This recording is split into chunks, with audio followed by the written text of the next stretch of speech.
Lord of Mysteries, From the Heavenly Lord's Spare Tire to the Red Priest. By Ba Ji Shou de Tu Zhu Lei. Chapter 76-100. Craftsman and Recruitment. The dim living room was silent.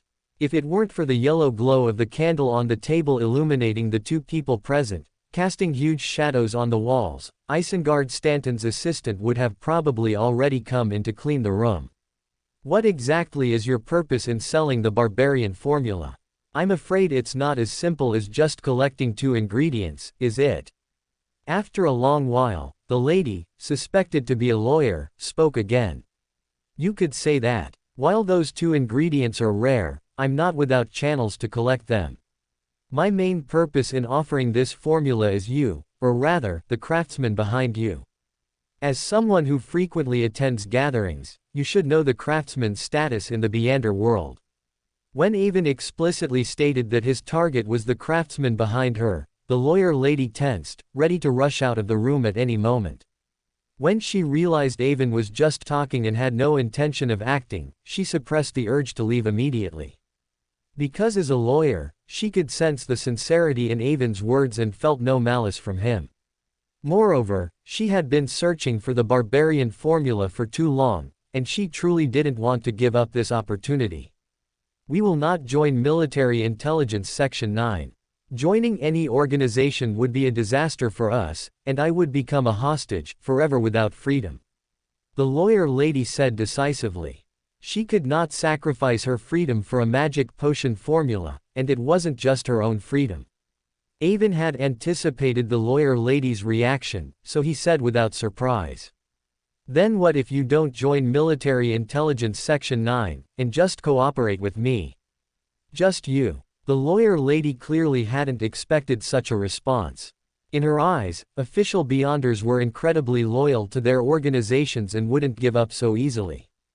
Although I am a member of Military Intelligence Section 9, Military Intelligence Section 9's interests do not represent my interests. While reporting the discovery of a wild craftsman can earn substantial merit, it's a one-time deal. If I can establish long-term cooperation with you, that would be a long-term gain. I can clearly distinguish between the interests of Military Intelligence Section 9 and my own interests. Avon, without changing his expression, emphasized that his personal interests were higher than those of Military Intelligence Section 9, so he would absolutely not betray their information, and would even protect them if necessary. Avon spoke with such candor that the lawyer lady found herself doubting reality, yet it also felt reasonable, making her feel her worldview shift. It turned out that organizational interests were so insignificant in the face of personal interests. Seeing the lawyer lady looking a bit stunned, Avon raised the stakes and continued. I have not only the barbarian formula but also the briber formula. In the future, I can also have the Baron of Corruption and Mentor of Disorder formulas. Oh, by the way, these 2 are the names for Sequence 6 and Sequence 5 of the lawyer pathway, you should know that, right? The lawyer lady's eyes widened.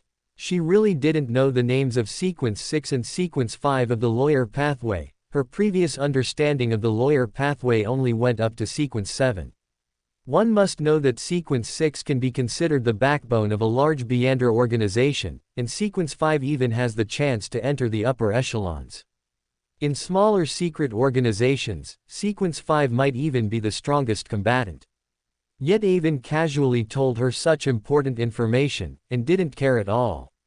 This led the lawyer lady to make many more guesses about Avon's identity, believing that Avon definitely had a deep background, which was why he could disregard the interests of Military Intelligence Section 9 and control so many resources. As soon as she thought of this, the lawyer lady was decisively moved by Avon's suggestion to establish a cooperative relationship. However, Avon's tone was quite annoying. Although he informed her of the important information about the names of Sequence 6 and Sequence 5 of the lawyer pathway, it made the lawyer lady feel as if she had received charity, and she couldn't help but retort. Although I didn't know the names of Baron of Corruption and Mentor of Disorder before, that's only because I'm currently at a low sequence, so I haven't delved deeper. If I wanted to know, I would eventually find out. The implication was that although she learned the information from Avon, she didn't believe she owed Avon anything, so Avon shouldn't expect to gain anything from her based on this, she wouldn't acknowledge it. Avon merely chuckled twice mockingly, without refuting her. But her words allowed Avon, using his golden gaze, to complete a psychological profile of her. First, this lady is indeed a Sequence 9 lawyer. She is collecting the barbarian formula and briber formula for herself, not for others. Second, the lawyer lady's age must not be very old, and she lacks some experience. Otherwise, she wouldn't be bickering with him in this situation, because such bickering is quite ridiculous. Therefore, her slightly mature voice must have been caused by some simple mystical item, used to conceal her identity. Third, the craftsman behind this lady is far from simple. Given the craftsman's sensitive identity, he should rarely have other channels for his representative and should be very dependent on them. Only this way can loyalty be ensured, otherwise, with sufficient benefits, the representative might betray him. Even signing a mystical contract is not foolproof. This world has too many strange abilities that can bypass contracts. Therefore, the names of barbarian and briber should have been told to this lawyer lady by the craftsman. He just didn't want this lady to be overly ambitious, so he didn't tell her, only promising to inform her once she became Sequence 7. From this, it can be seen that the craftsman is experienced and may have come into contact with many Beander characteristics, so he knows many sequences and many things. This makes one very curious. How could an experienced craftsman who has come into contact with many Beander characteristics be so down and out as to have a seemingly inexperienced and very naive young lady act as his representative for selling mystical items? He should have established his own secure channels long ago. Why would he still rely on others? Avon has a guess about this. Perhaps this craftsman encountered an unreasonable cult organization that tried to forcibly recruit him, but he escaped. All his previous channels have been cut off, and he has to start from scratch. If this is indeed the case, then if he can cooperate with Avon, it would actually be a win-win situation. After all, in Backland, the banner of Military Intelligence Section 9 is still very useful. Then, it is very likely that the craftsman came up with the idea of using Beander bullets for the test. He had already guessed that the person selling the barbarian formula probably had an official background, so he specifically made Beander bullets to test them and was willing to cooperate. Chapter 76, In-Depth Investigation Extra for Fox Who Doesn't Eat Pears. Seeing that Avon ignored her strong, resentful words, Lawyer Miss felt she was making a fool of herself, but remembering what craftsman Grandpa had told her, she could only say, "How do you want to cooperate with us? I have the right to recruit external members for Military Intelligence Section 9. If you agree to cooperate with me, I will record you. This way, if you are found by other official Beyonders in the future, you can all use the name of Military Intelligence Section 9. I estimate that, except for cultists and some reckless individuals, no one will harm you. Moreover, because you are external members developed solely by me, other members of Military Intelligence Section 9 will not know your identities, ensuring your identities will not be leaked.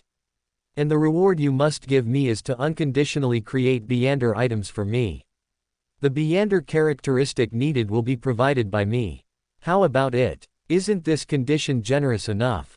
And I won't let you make them for free, I will pay processing fees. What about the barbarian formula and the briber formula? What about these things? She had already received instructions before coming and had anticipated the conditions Avon might offer. Avon's appetite wasn't large, which made her realize that Avon truly wanted to cooperate. However, Avon's conditions did not include the magic potion formula, which made her a bit anxious. You can also get the formula. Once you become an external member of Military Intelligence Section 9, you can receive missions from me, accumulate merits, and exchange them for formulas or materials. Considering that you are acting as a go-between, I can also give you a small reward. How about this? I will give you the barbarian formula for free, as your reward. Avon's words made Lawyer Miss ecstatic. She had only intended to use her role in connecting them to get Avon to sell her the formula, but she never expected Avon to be so generous. This instantly made her cast aside her previous displeasure with Avon, and she just wanted to shout, "Boss is magnificent." When Avon handed the written formula to this miss, she didn't even have time to thank him before unfolding it to read. Sequence 8, Barbarian. Main materials: 1 wild growth herb, 1 solid single horn crystal of an earth rhinoceros. Auxiliary materials: 1 deep veined walnut, 1 lemon balm plant, 10 milliliters of pure dew soaked in poplar bark, 100 milliliters of strong liquor. Looking at the formula in her hand, Lawyer Miss couldn't help but rub her forehead. The auxiliary materials were all common things, but the main materials were all things she had only heard of but never seen.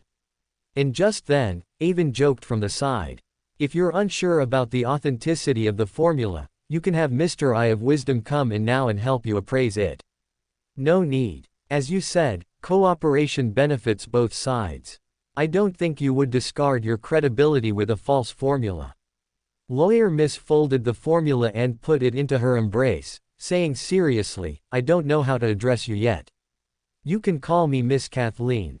Avon raised an eyebrow. Through his golden gaze, he found that the other party had actually given her real name, so he understood that she had been instructed beforehand to give her real name to increase mutual trust. At the same time, this was also a test of the craftsman's willingness to cooperate, to see if Avon dared to give his real name. So, Avon said without hesitation, "My code name is Kid. Privately, you can also call me Mr. Avon." Miss Kathleen, wearing a mask and a hooded cloak, nodded and said, "I will convey Mr. Avon's willingness to cooperate. I will give you a reply at Mr. Eye of Wisdom, next gathering." After speaking, she stood up, nodded to Avon, and then left the dim living room. Not long after Miss Kathleen left, the masked Eye of Wisdom, Isengard Stanton, reappeared in the room and said with a smile, "It seems you two had a good talk. I saw that Miss leave with light steps." As expected, Lawyer Miss's disguise did not fool Isengard Stanton. Avon couldn't help but feel sorry for the naive Miss Kathleen. She is just a messenger. The key still depends on what the craftsman behind her means, but I think it's almost certain that the craftsman will agree to my cooperation request. Avon estimated that Isengard Stanton had been observing Lawyer Miss for quite some time, and his desire to cooperate with the craftsman certainly couldn't be hidden from him, so Avon simply didn't hide it. Isengard Stanton sighed repeatedly. He had wanted to get to know a craftsman for a long time, but had never found an opportunity. He didn't expect that Avon, after only attending 2 gatherings, had already established contact with a craftsman. However, he couldn't blame himself. Who made him not have Avon's official Beander status and the barbarian formula, which was not available on the market? Isengard Stanton didn't inquire further. Instead, he began to report his investigation results from the past 2 days to Avon. "I attended a detective exchange meeting. Many detectives, mystery enthusiasts, and mystery authors participated. I took this opportunity to observe Zarel. To be honest, if you hadn't been so certain he was a spy from the Fasak Empire, I really wouldn't have found any flaws." Isengard Stanton said with emotion, feeling that he had previously underestimated this colleague who found more cats than people. Avon chuckled inwardly. Sunday's gathering should have been hosted by Isengard Stanton himself, but he only said he attended it. It seemed he was still wary of him and unwilling to easily reveal his identity. "I just subtly probed him. Considering his accent, eating habits, height, hobbies, and other aspects. I feel he doesn't seem like a Forsac person. He seems more like a Loan person.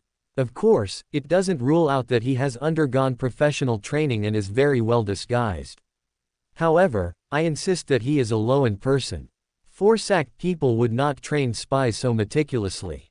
No country would, because if they cultivated spies like that, it would be more cost-effective to just give him a magic potion directly. And I have confirmed that Zarel is definitely not a Beander."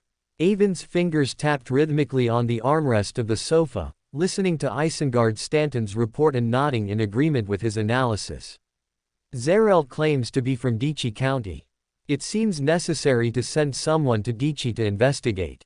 Although he is not a Beander, he is deeply hidden. The Fasak Empire should have prepared a complete identity background for him. This is very difficult to do without local contacts. I just arrived in Backland and don't have enough manpower. Do you have anyone you can recommend? Avon thought for a moment and asked. Let my assistant go. He is quick-witted and very talented. I plan to let him take a magic potion after a while, so let's make this mission the final test for him. If your assistant performs well on the mission, I will not be stingy with rewards. Isengard Stanton thanked Avon for his generosity on behalf of his assistant. Chapter 77, The Embarrassment of Military Intelligence Section 9. Oh, by the way, when I attended this exchange meeting, I saw a best-selling female author of detective novels. Later, when I personally tracked Zarel in the evening, I found that this female author was also tracking Zarel. Are she and another shorter lady the people you hired to track him? If so, they have already exposed their whereabouts, so it would be better to withdraw them. It's too dangerous. After Isengard Stanton and Avon discussed the candidates to investigate in Dichi County, he brought up again that he had discovered someone else tracking Zarel, and that the trackers had already been noticed by Zarel. Avon smiled upon hearing this and explained that Furs and Hugh were indeed the tracking personnel he had sent, and they had also fallen into Zarel's trap, exposing their identities early on. Avon then used this to his advantage, deliberately making the tracking obvious to cover the actions of the truly experienced Isengard Stanton.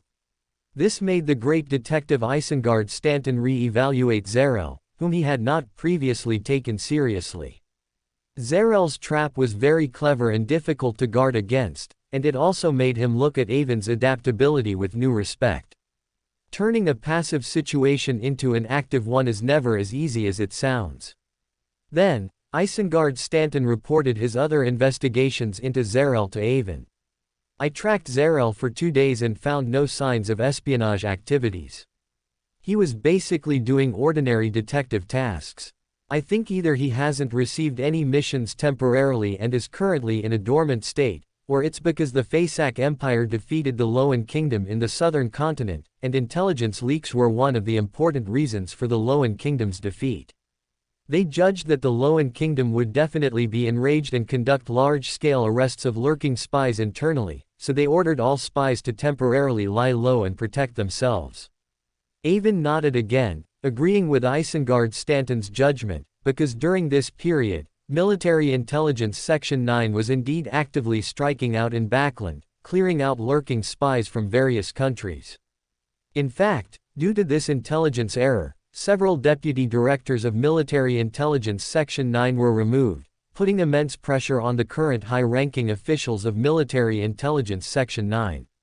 The failure of this war in the southern continent did not place a great deal of responsibility on the intelligence front, but the frontline generals, in order to avoid responsibility and unwilling to offend the kingdom government that allocated their military funds, pushed all the blame onto the intelligence department.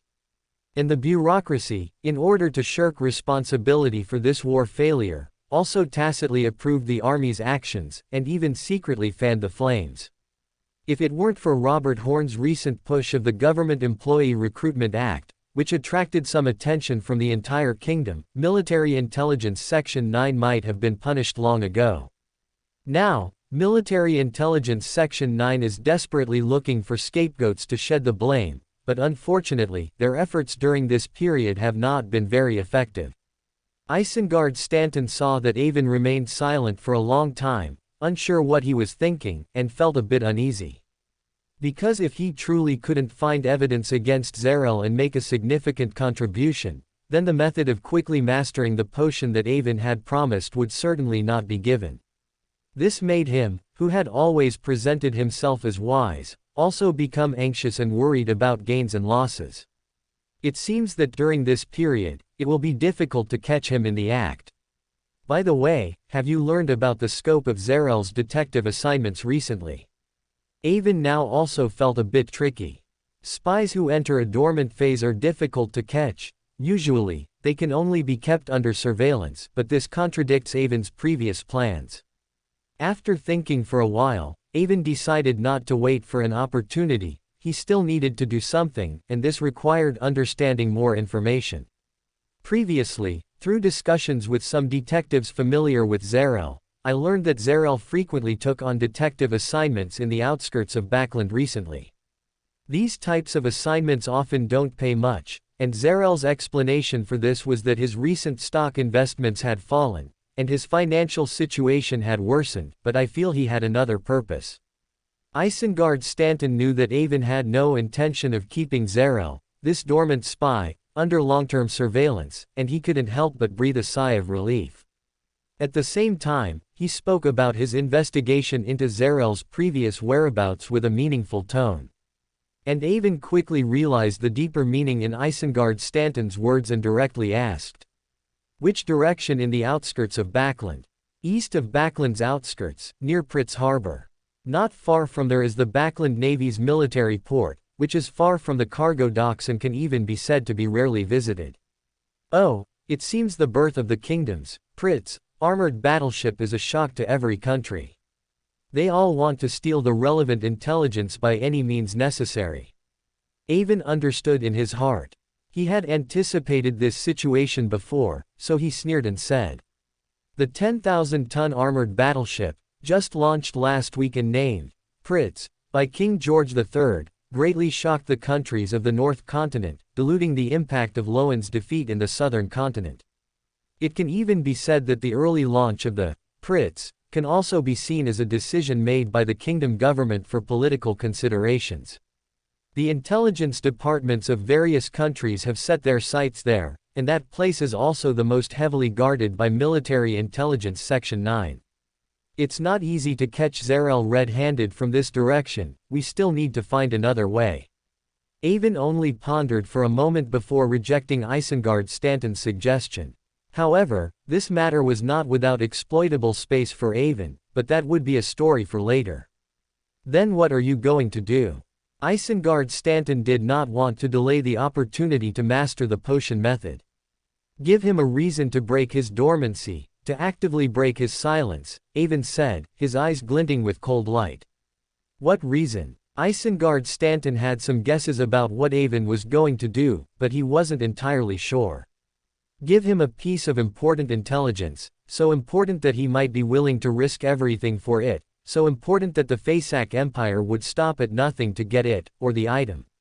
Avon had already figured out how to deal with Zarel, which was to reenact the plot from Lord of the Mysteries. And this time, Avon was planning something big.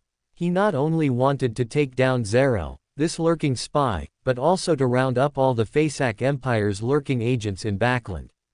If possible, he didn't want to let go of the Intis Republic's spy network either. Because from Lord of the Mysteries, Avon learned that there should be a high-ranking Intis spy near Zarel's superior. Avon even didn't rule out the possibility that Zarel's superior was an Intis Republic spy. Therefore, if this operation could proceed smoothly, it would not only wipe out the intelligence networks of the two major powers in Backland but also help Military Intelligence Section 9 escape its current crisis. The benefits for Avon were simply too great, so Avon had to do it well no matter what.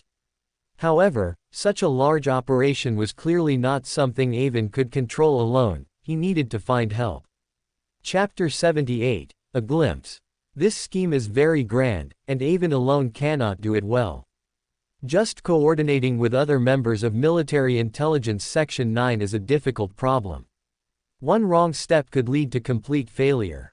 Moreover, the intelligence used to lure the snake out of its hole cannot be fabricated casually.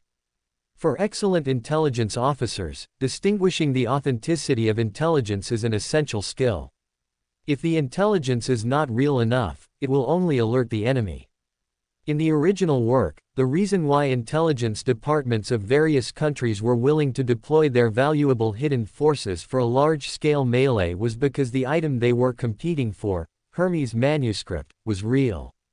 Avon currently does not know where this manuscript is.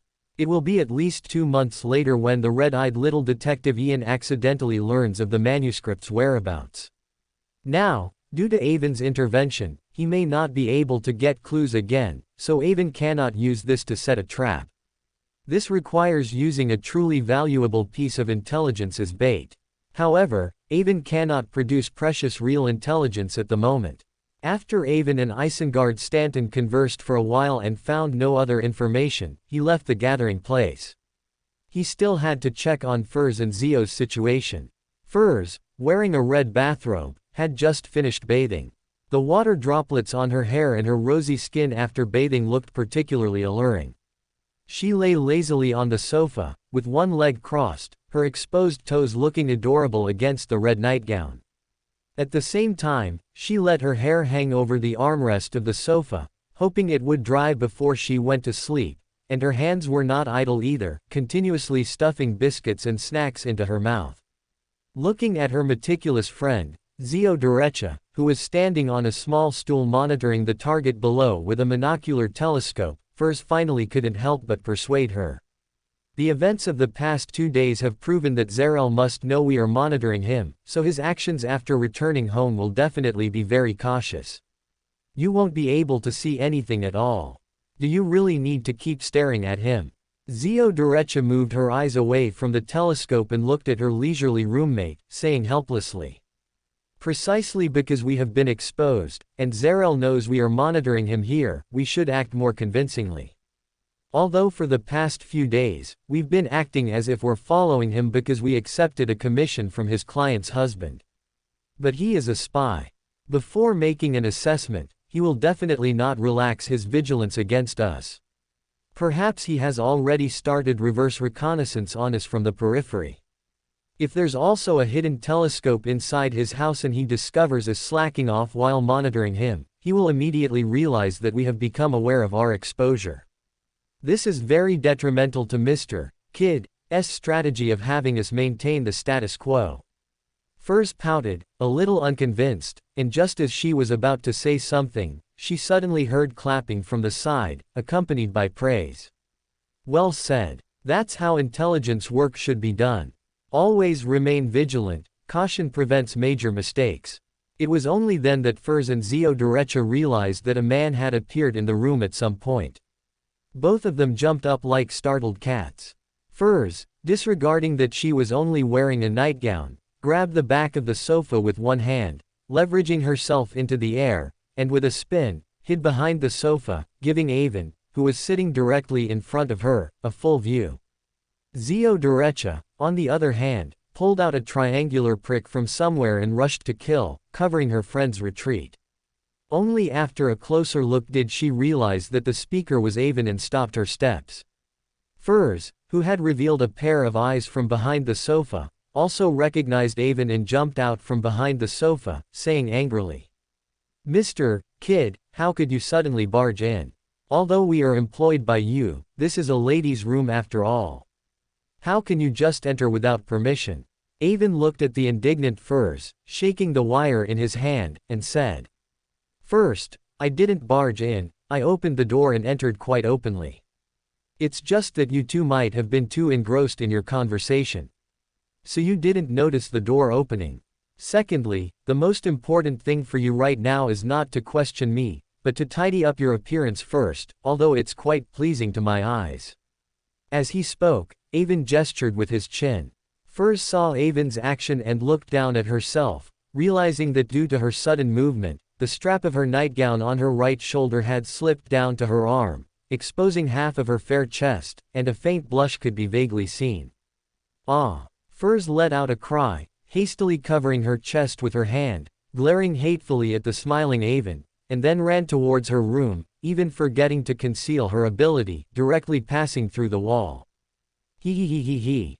Seeing this, Avon couldn't help but laugh out loud. The depression he had felt from being bullied by the demoness Natalie that afternoon was somewhat relieved.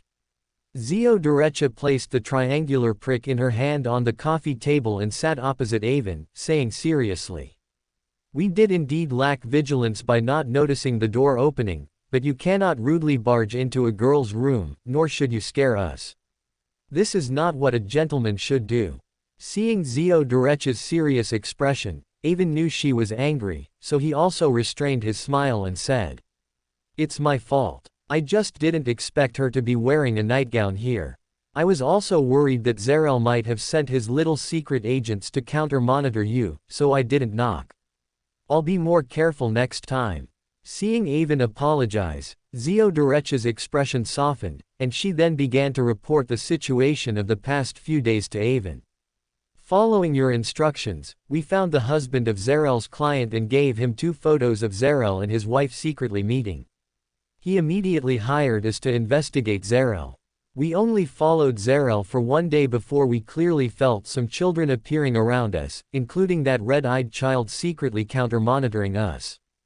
To make Zarel believe that we are indeed just ordinary bounty hunters who accept tasks, we even led the little secret agent who was secretly monitoring us to the meeting place with our employer.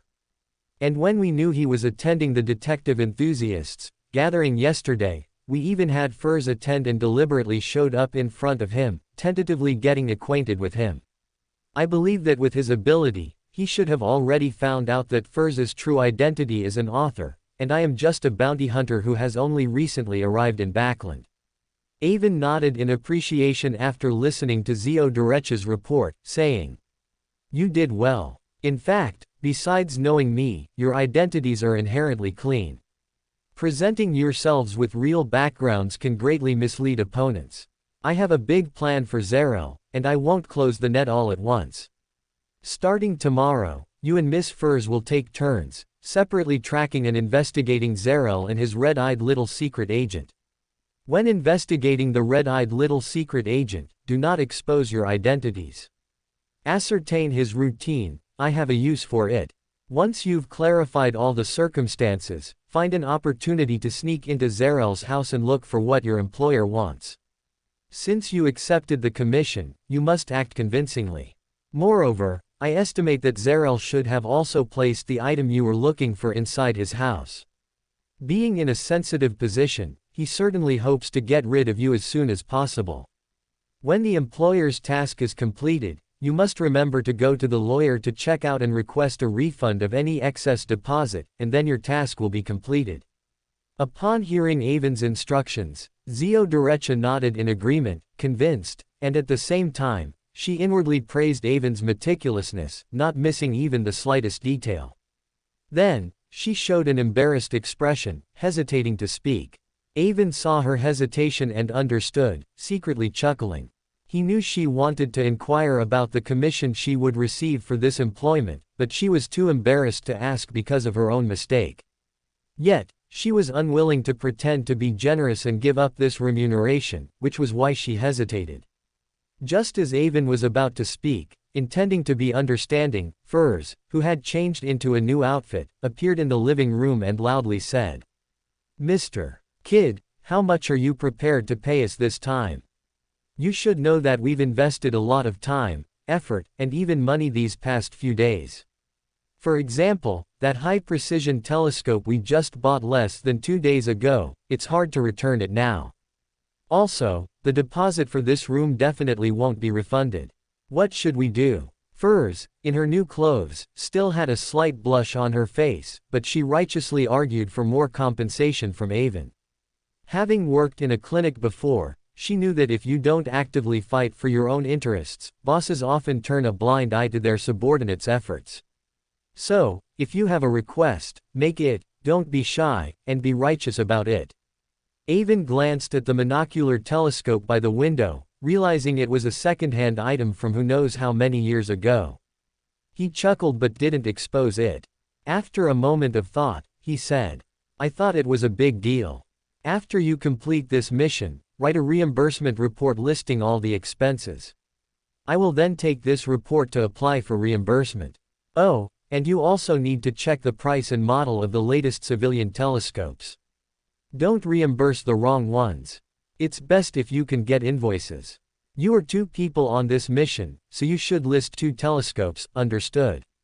Avon's words left Furs and Ziodurecha dumbfounded.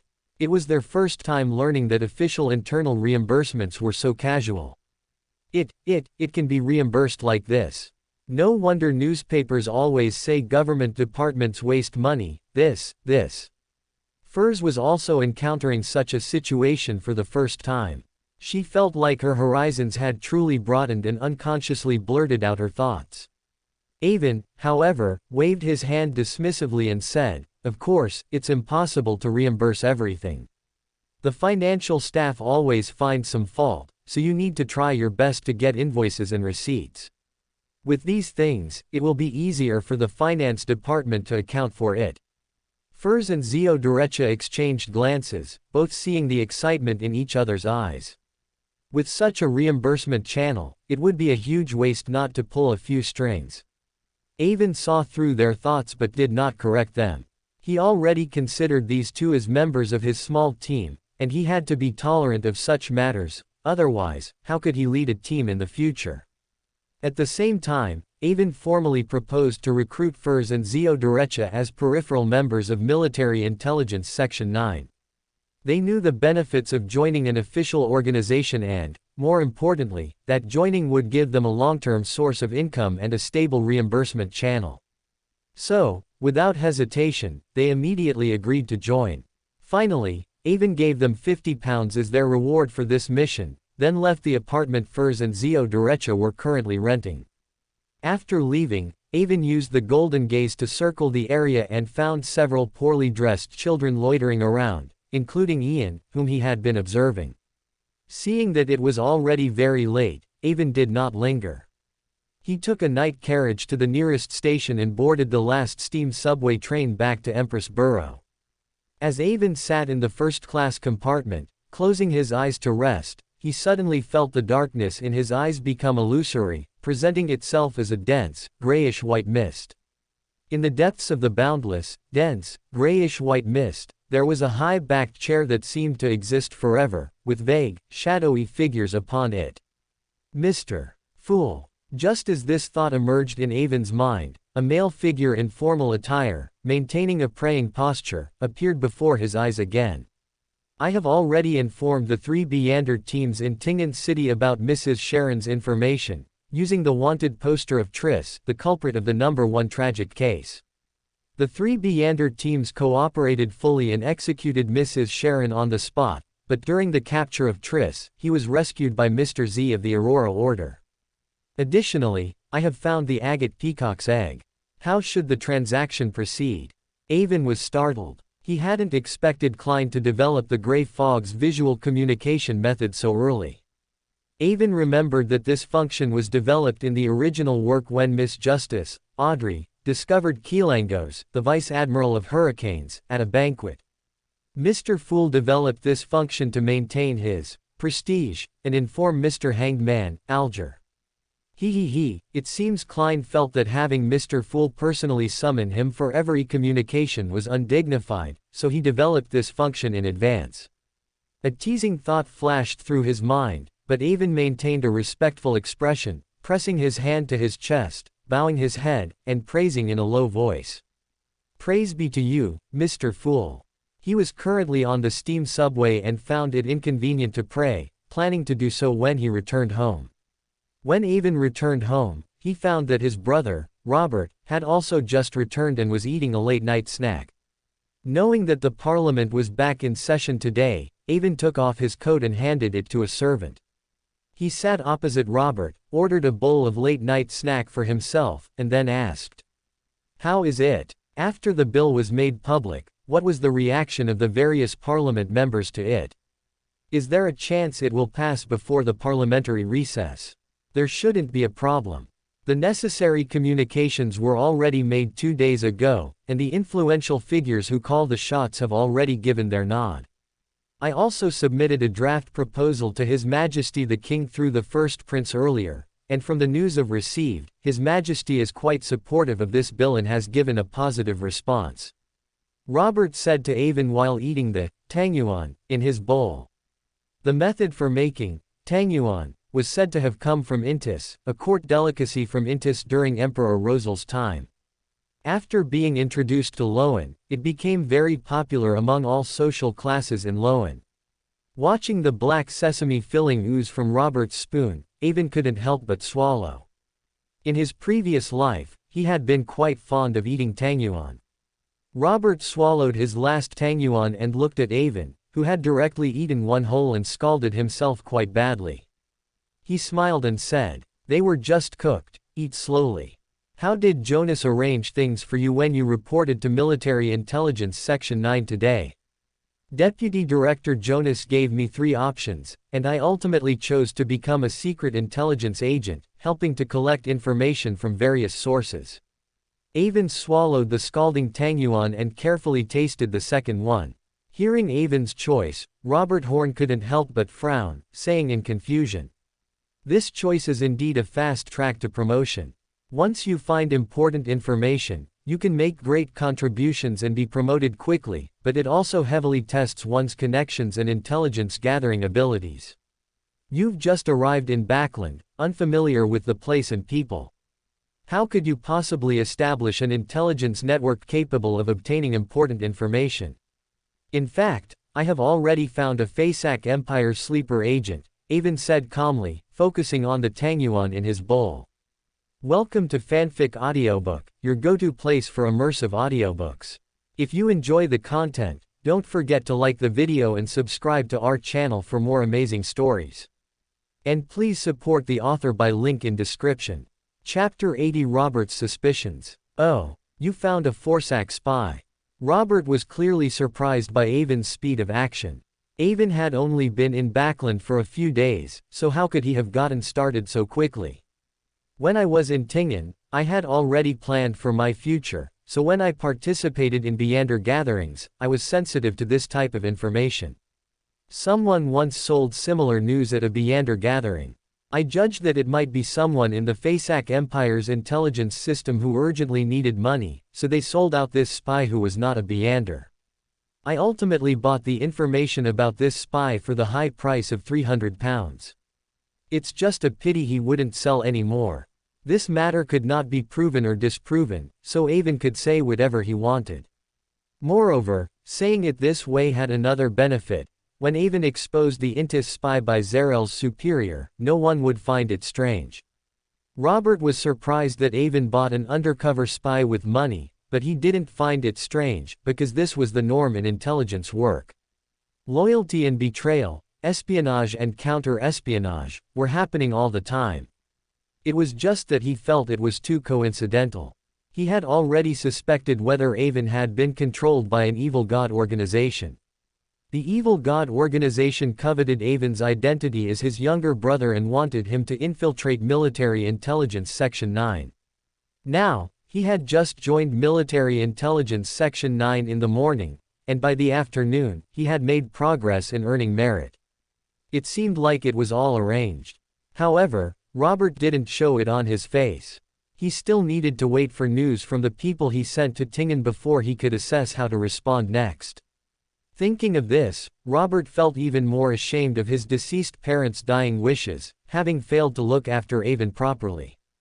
At the same time, he regretted even more not letting Avon come into contact with Beander powers before, letting Avon rashly step into it himself, leading him to fall into the trap of a hidden organization. You've been busy helping me perfect and promote the Government Employee Recruitment Act these past few days. How did you investigate the surroundings of this undercover spy so thoroughly? Robert looked at the eloquent Avon, suppressing the mixed emotions in his heart, and asked with some curiosity. I mainly focused on recruiting peripheral personnel from among wild Beyonders. I was very lucky. When I was gathering information in East Borough, I happened to meet a suitable bounty hunter. At the same time, I also participated in Beander gatherings in Backland. People who can organize Beander gatherings are generally very influential and have ambitious aspirations. So, I used the role-playing method to win over a gathering organizer, and he completed the external investigation of this spy. The speed was very fast, and the investigation was very detailed.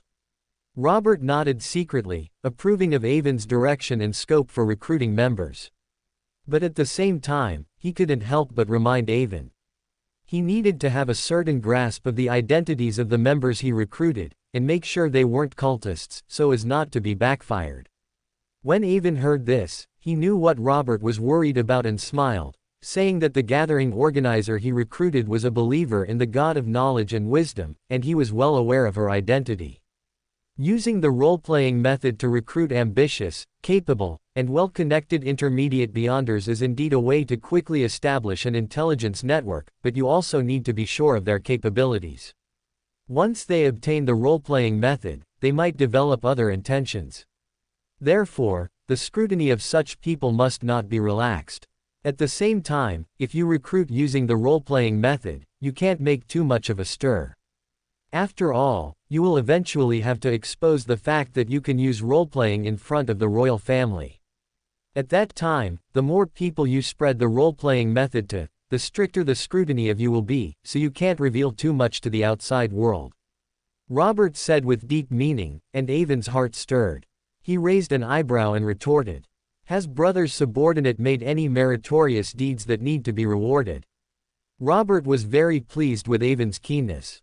He reached out and took a slip of paper from his personal servant, Mr. Hope, and handed it to Avon, then said, "These few were all my subordinates in the army back then, and I've always kept in touch with them. They've pretty much reached their promotion limit these past few years, and have been stuck at sequence 7 for a while, unable to master the potion's influence to advance, which is also a loss for the kingdom. This Sunday, the Retired Officers Club I sponsor is opening, and these people will all go to show their support. You are an officer now too, so you can go and see. I will introduce them to you. You can give them some pointers on my behalf. This will also be beneficial for you when you enter the army in the future. I have already signed a relevant agreement and can no longer disclose the role-playing method, but you still can." Avon took the slip of paper, glanced at it, and after memorizing the names, lit it with the flame of the candle on the dining table. Looking at the cautious Avon, Robert nodded with satisfaction. "I originally thought you had just graduated from school and might not handle things properly, but now seeing how seasoned you are, I am relieved. Just do as you said before. Butler Walker has already prepared your things. You can move out tomorrow." Robert had not wanted Avon to move out before, but now he felt it was a good thing for Avon to move out. He could send people to monitor Avon's residence for a few days, and perhaps catch members of cult organizations trying to contact Avon. Moreover, he could also see who in Backland's political scene would be targeting Avon. At this sensitive moment, those who paid extra attention to Avon were all enemies, not friends. He also needed to take action to make an example. The two brothers talked for a while longer before parting ways. Watching Avon's back as he went upstairs, Robert finally frowned and asked his assistant, "Hope, has there been no news from the people sent to Tingen yet? Why are they so slow?" Mr. Hope stepped forward and placed a telegram in front of Robert, saying, "The telegram just arrived. I haven't had a chance to tell you yet. The people I sent investigated young Master Avon's whereabouts over the past 6 months and found 2 people to be most suspicious. One is Hai Na Sen, Fan Sen Te, whom young Master Avon met at a mysticism gathering. He lost control and was killed when he was arrested by the Nighthawks the night before young Master Avon left Tingen. The other is Mrs. Sharon, a famous socialite in Tingen with whom young Master Avon was associated. She died this afternoon after being jointly besieged by 3 church Beander teams from Tingen. The people I sent found out from the side that she was a sequence 6 powerhouse of the assassin pathway because Mrs. Sharon caused too much commotion, and her strength was very formidable. As for which sequence Beander Hai Na Sen, Fan Sen Te was, because too few people were involved in this matter, it has not yet been found out." Robert looked at the telegram, focusing his attention on Mrs. Sharon. Assassin Pathway, Sequence 6. Joyful, Demoness Sect, Hunter Pathway. As a former high-ranking general with the rank of Major General, Robert was very familiar with the abilities of various pathways, not to mention that he had personally killed a demoness before, and the law of interchanging adjacent pathways was no secret to him. Robert had a bad conjecture about this coincidence, but he ultimately did not confide in his most trusted subordinate. He only finally instructed, "Spare no effort to find out all information about Hai Na Sen, Fan Sen Te and Mrs. Sharon. If necessary, you can use the identity of Military Intelligence Section 9 to directly ask the Church for archives in an official capacity." Yes. Chapter 81. Mr. Z enters the fray, extra for the stay-at-home worm. Avon went upstairs and found that his suite's living room was indeed full of packed luggage. After checking that nothing was left behind, he went to the washroom to take a shower, washing away the fatigue of a day's travel. Avon was actually well aware of Robert's suspicions, and it was something Avon intentionally displayed, because Avon wasn't sure if he would irreversibly transform into a female when he advanced to Sequence 7. Although the demonist sect and Theosophy order would help him find ways to conceal it, Avon also had to be prepared for any eventuality, allowing Robert to be mentally prepared in advance. As for Robert sending someone directly to Tingen City to investigate, Avon was also aware of this. This was also the main reason Avon had Klein find a way to report Mrs. Sharon and Hai Na Sen. Fan Sen Te. To Avon, they were all hidden dangers. Originally, Avon had some confidence in Mr. Z, feeling that he wouldn't be easily discovered, but Mrs. Sharon's swift defeat still gave Avon a wake-up call. That is, although Tingen City didn't have very powerful official Beyonders, it wasn't a place where Beyonders below demigods could act presumptuously. It's no wonder Ince Zangwil, even with 008, still set up such a grand scheme, not daring to force his way into Channy's gate. Unless he corrupted Gun, making him voluntarily give up Channy's gate's home advantage, he would absolutely not be able to obtain Saint Selena's ashes. If there was an opportunity, Avon would still have to find a way to deal with Mr. Z and eliminate the last hidden danger. Just as Avon finished washing up, he heard a short knock on the door. After opening the door, several servants brought in the prepared food. Since Mr. Fool had already instructed him to attempt the ritual today, as a member of the Tarot Club, he couldn't refuse. Instead, he had to actively participate. So, before going upstairs, he used the excuse that he hadn't eaten dinner to have the servants bring him several portions of food. After the servants left, Avon lit 4 candles around him, placing white bread, paella, Dixie pie, and fenapot noodles on the table. Then, he used a silver knife to create a spiritual environment and took out the essential oils he bought at a cosmetics store that afternoon, dripping 1 drop onto each candle. After everything was prepared, Avon reverently bowed his head and prayed. The fool who doesn't belong to this era. You are the mysterious master above the gray fog. You are the yellow-black king who controls good luck. I implore your help. I implore your favor. I implore you to inform your dear Klein Moretti that he can ask Butler Buck in Tingen City for his reward. Of course, he can also choose other payment methods. As for the agate peacock egg, it can be transported through Svein, the boss of the Evil Dragon bar in the Docklands, to the Bravehearts bar in Backland and given to Kaspar's Kanlinen, saying it's the kids' stuff. Deep Sleep Flower, the herb of the red moon, please transmit your power to my rune. Golden Hand Citrus, the herb of the sun, please transmit your power to my rune. When Avon finished chanting the incantation, he felt a breeze within the sealed spiritual wall, and the crimson star pattern on the back of his hand flashed, indicating that the ritual had been successful. Avon had once thought about fabricating an honorific name for his mysterious city to see if he could get a response, but he had a vague feeling that exploring the mysterious city in depth before advancing to Sequence 7 would lead to bad things, so he didn't try again. Avon felt that only when both of his pathways advanced to Sequence 7 would he truly control the mysterious city and be qualified to explore its secrets. He had been busy all day. In the morning, he started his job at Military Intelligence Section 9. At noon, he inspected the property Robert had given him. In the afternoon, he met a demoness and practiced for an entire afternoon. In the evening, he attended Isengard Stanton's gathering and then visited Furs and Zio Derecha. He truly had no time to rest. Of course, the gains were also significant. Firstly, he gained the official status of an official Beyander, re-established contact with the demonist sect, and simultaneously obtained 2 Sequence 8 Beyander characteristics, Provoker, and Instigator. The Assassin and Hunter potions were also fully digested due to prior arrangements. He established contact with the craftsman hidden behind Miss Lawyer and finally obtained more information about Zarel, preparing for the next step of action.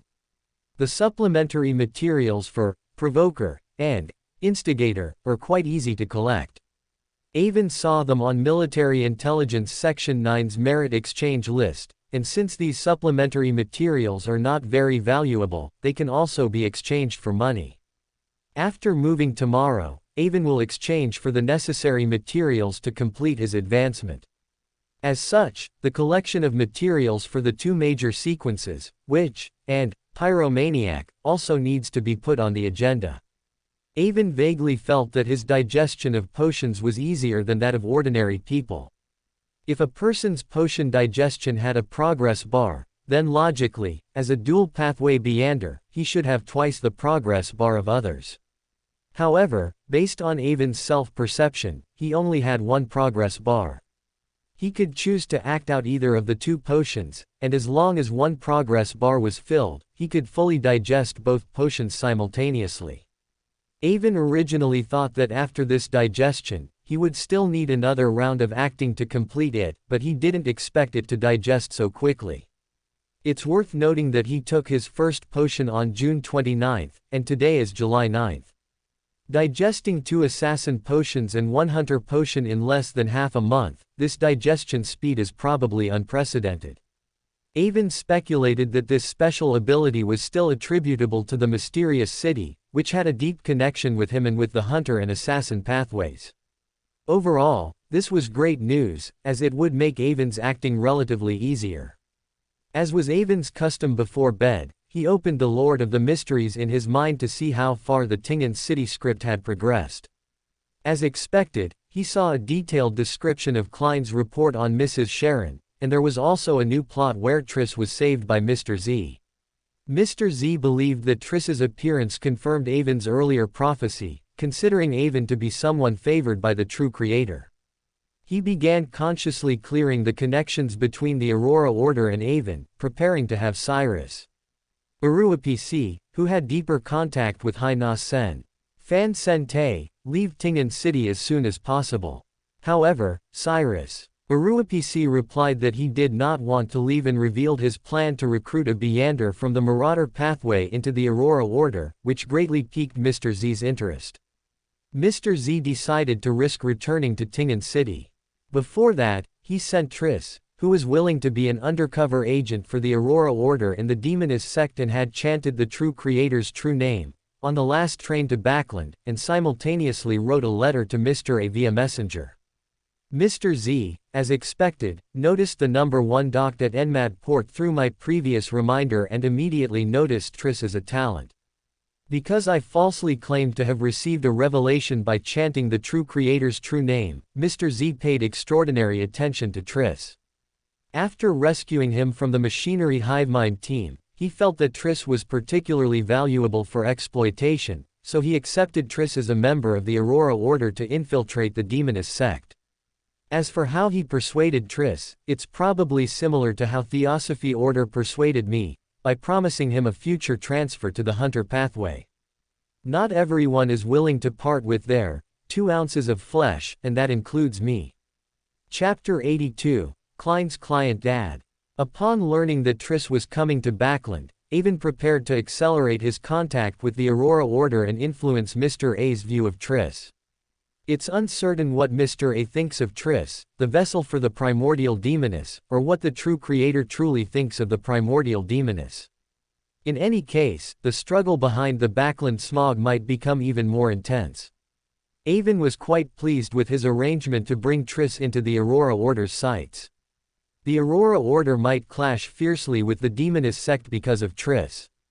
You all fight, preferably until your dog brains spill out. If you don't fight each other, how will I get my chance to rise? Chaos and conflict are always a ladder to ascend, Avon thought, wishing for nothing but pandemonium. As for what the Backland smog would evolve into, that was no longer Avon's concern. Sometimes, Avon felt that for the people of the East Borough, death might even be a form of release. The content of Lord of the Mysteries had drastically changed. Later parts about Mrs. Sharon killing Councillor Maynard and Triss using the lives of the poor in the lower streets for her acting were all gone. However, the ending remained unchanged. It was still the arrival of the evil god's offspring, and Ins Zangwil still succeeded in the end. This showed that both Mrs. Sharon and Triss were merely side plots in Ince Zangwill's script, not affecting the final direction of the story.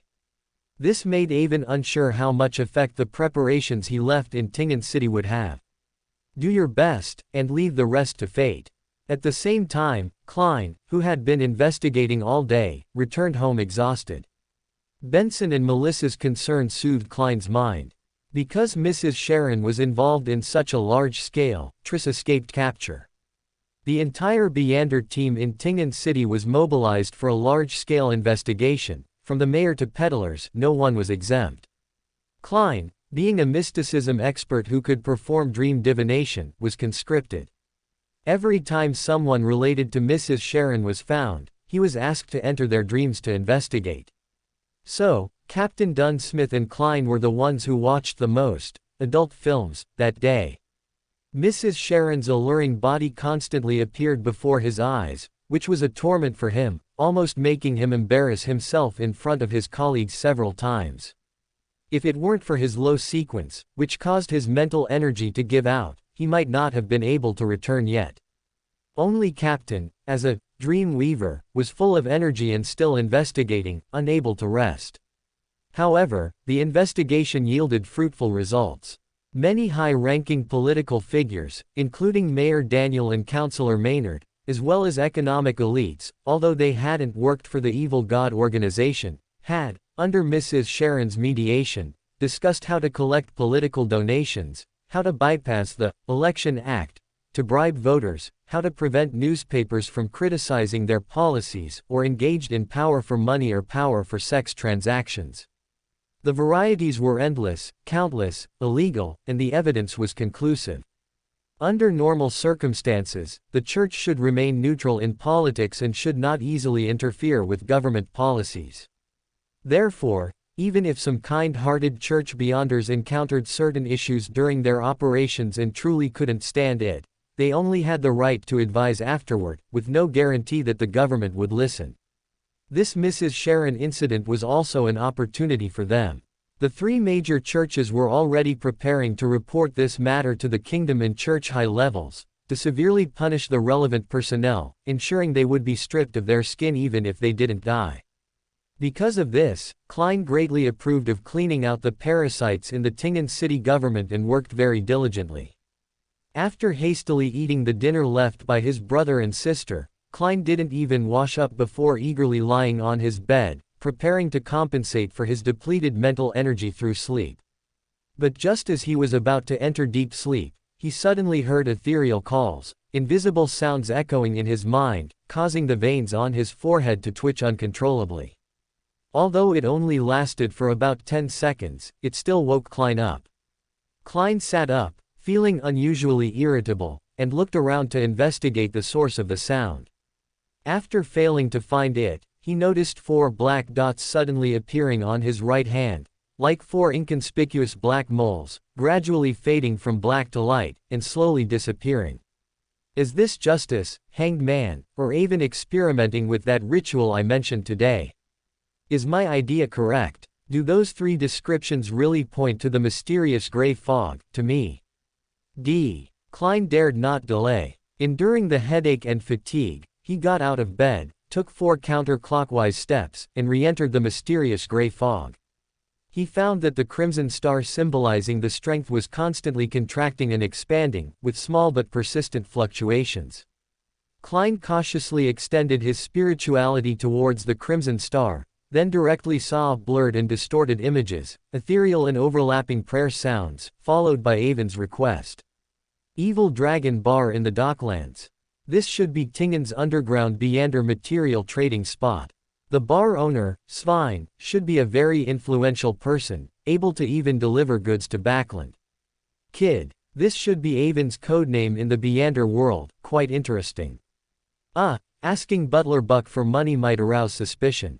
He was already uneasy about my review of investments. If I get money from him, it's hard to guarantee there won't be other troubles.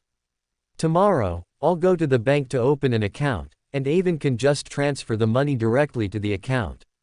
£800. The house I currently rent has 2 floors, with a living room, a parlor, a kitchen, a washroom, and an underground storage room. It has complete drainage pipes, gas pipes, and meters, with complete facilities. The price to purchase it outright is 850 gold pounds. And the remuneration Avon gave me this time, plus half a year of my salary, would be enough to buy this house. If I'm not mistaken, this agate peacock egg is merely one of the materials for Avon to advance to sequence 7. The materials for future advancements will definitely be even more astronomical in price. No wonder some say the path of beyonder advancement is paved with money. If one cannot join an organization, it's very difficult for ordinary people to advance, even if they can digest and master the potion. However, beyonders within an organization also need merits to exchange for corresponding potions or formulas, which isn't that easy either. This money cannot be used casually. I still need to prepare for future advancements. Klein sighed repeatedly. Upon realizing his head was splitting, he quickly left the gray fog. At the same time, his motivation to collect materials for Avon grew stronger. After all, Avon paid promptly and in full, with no delays. Could there be a better client dad than this? Chapter 83, Triss arrives in Backland. Waking up, Avon felt refreshed. He pulled open the curtains, and the bright sunlight streamed into the room, making him feel happy. Avon had been in Backland for so many days, and he finally encountered good weather.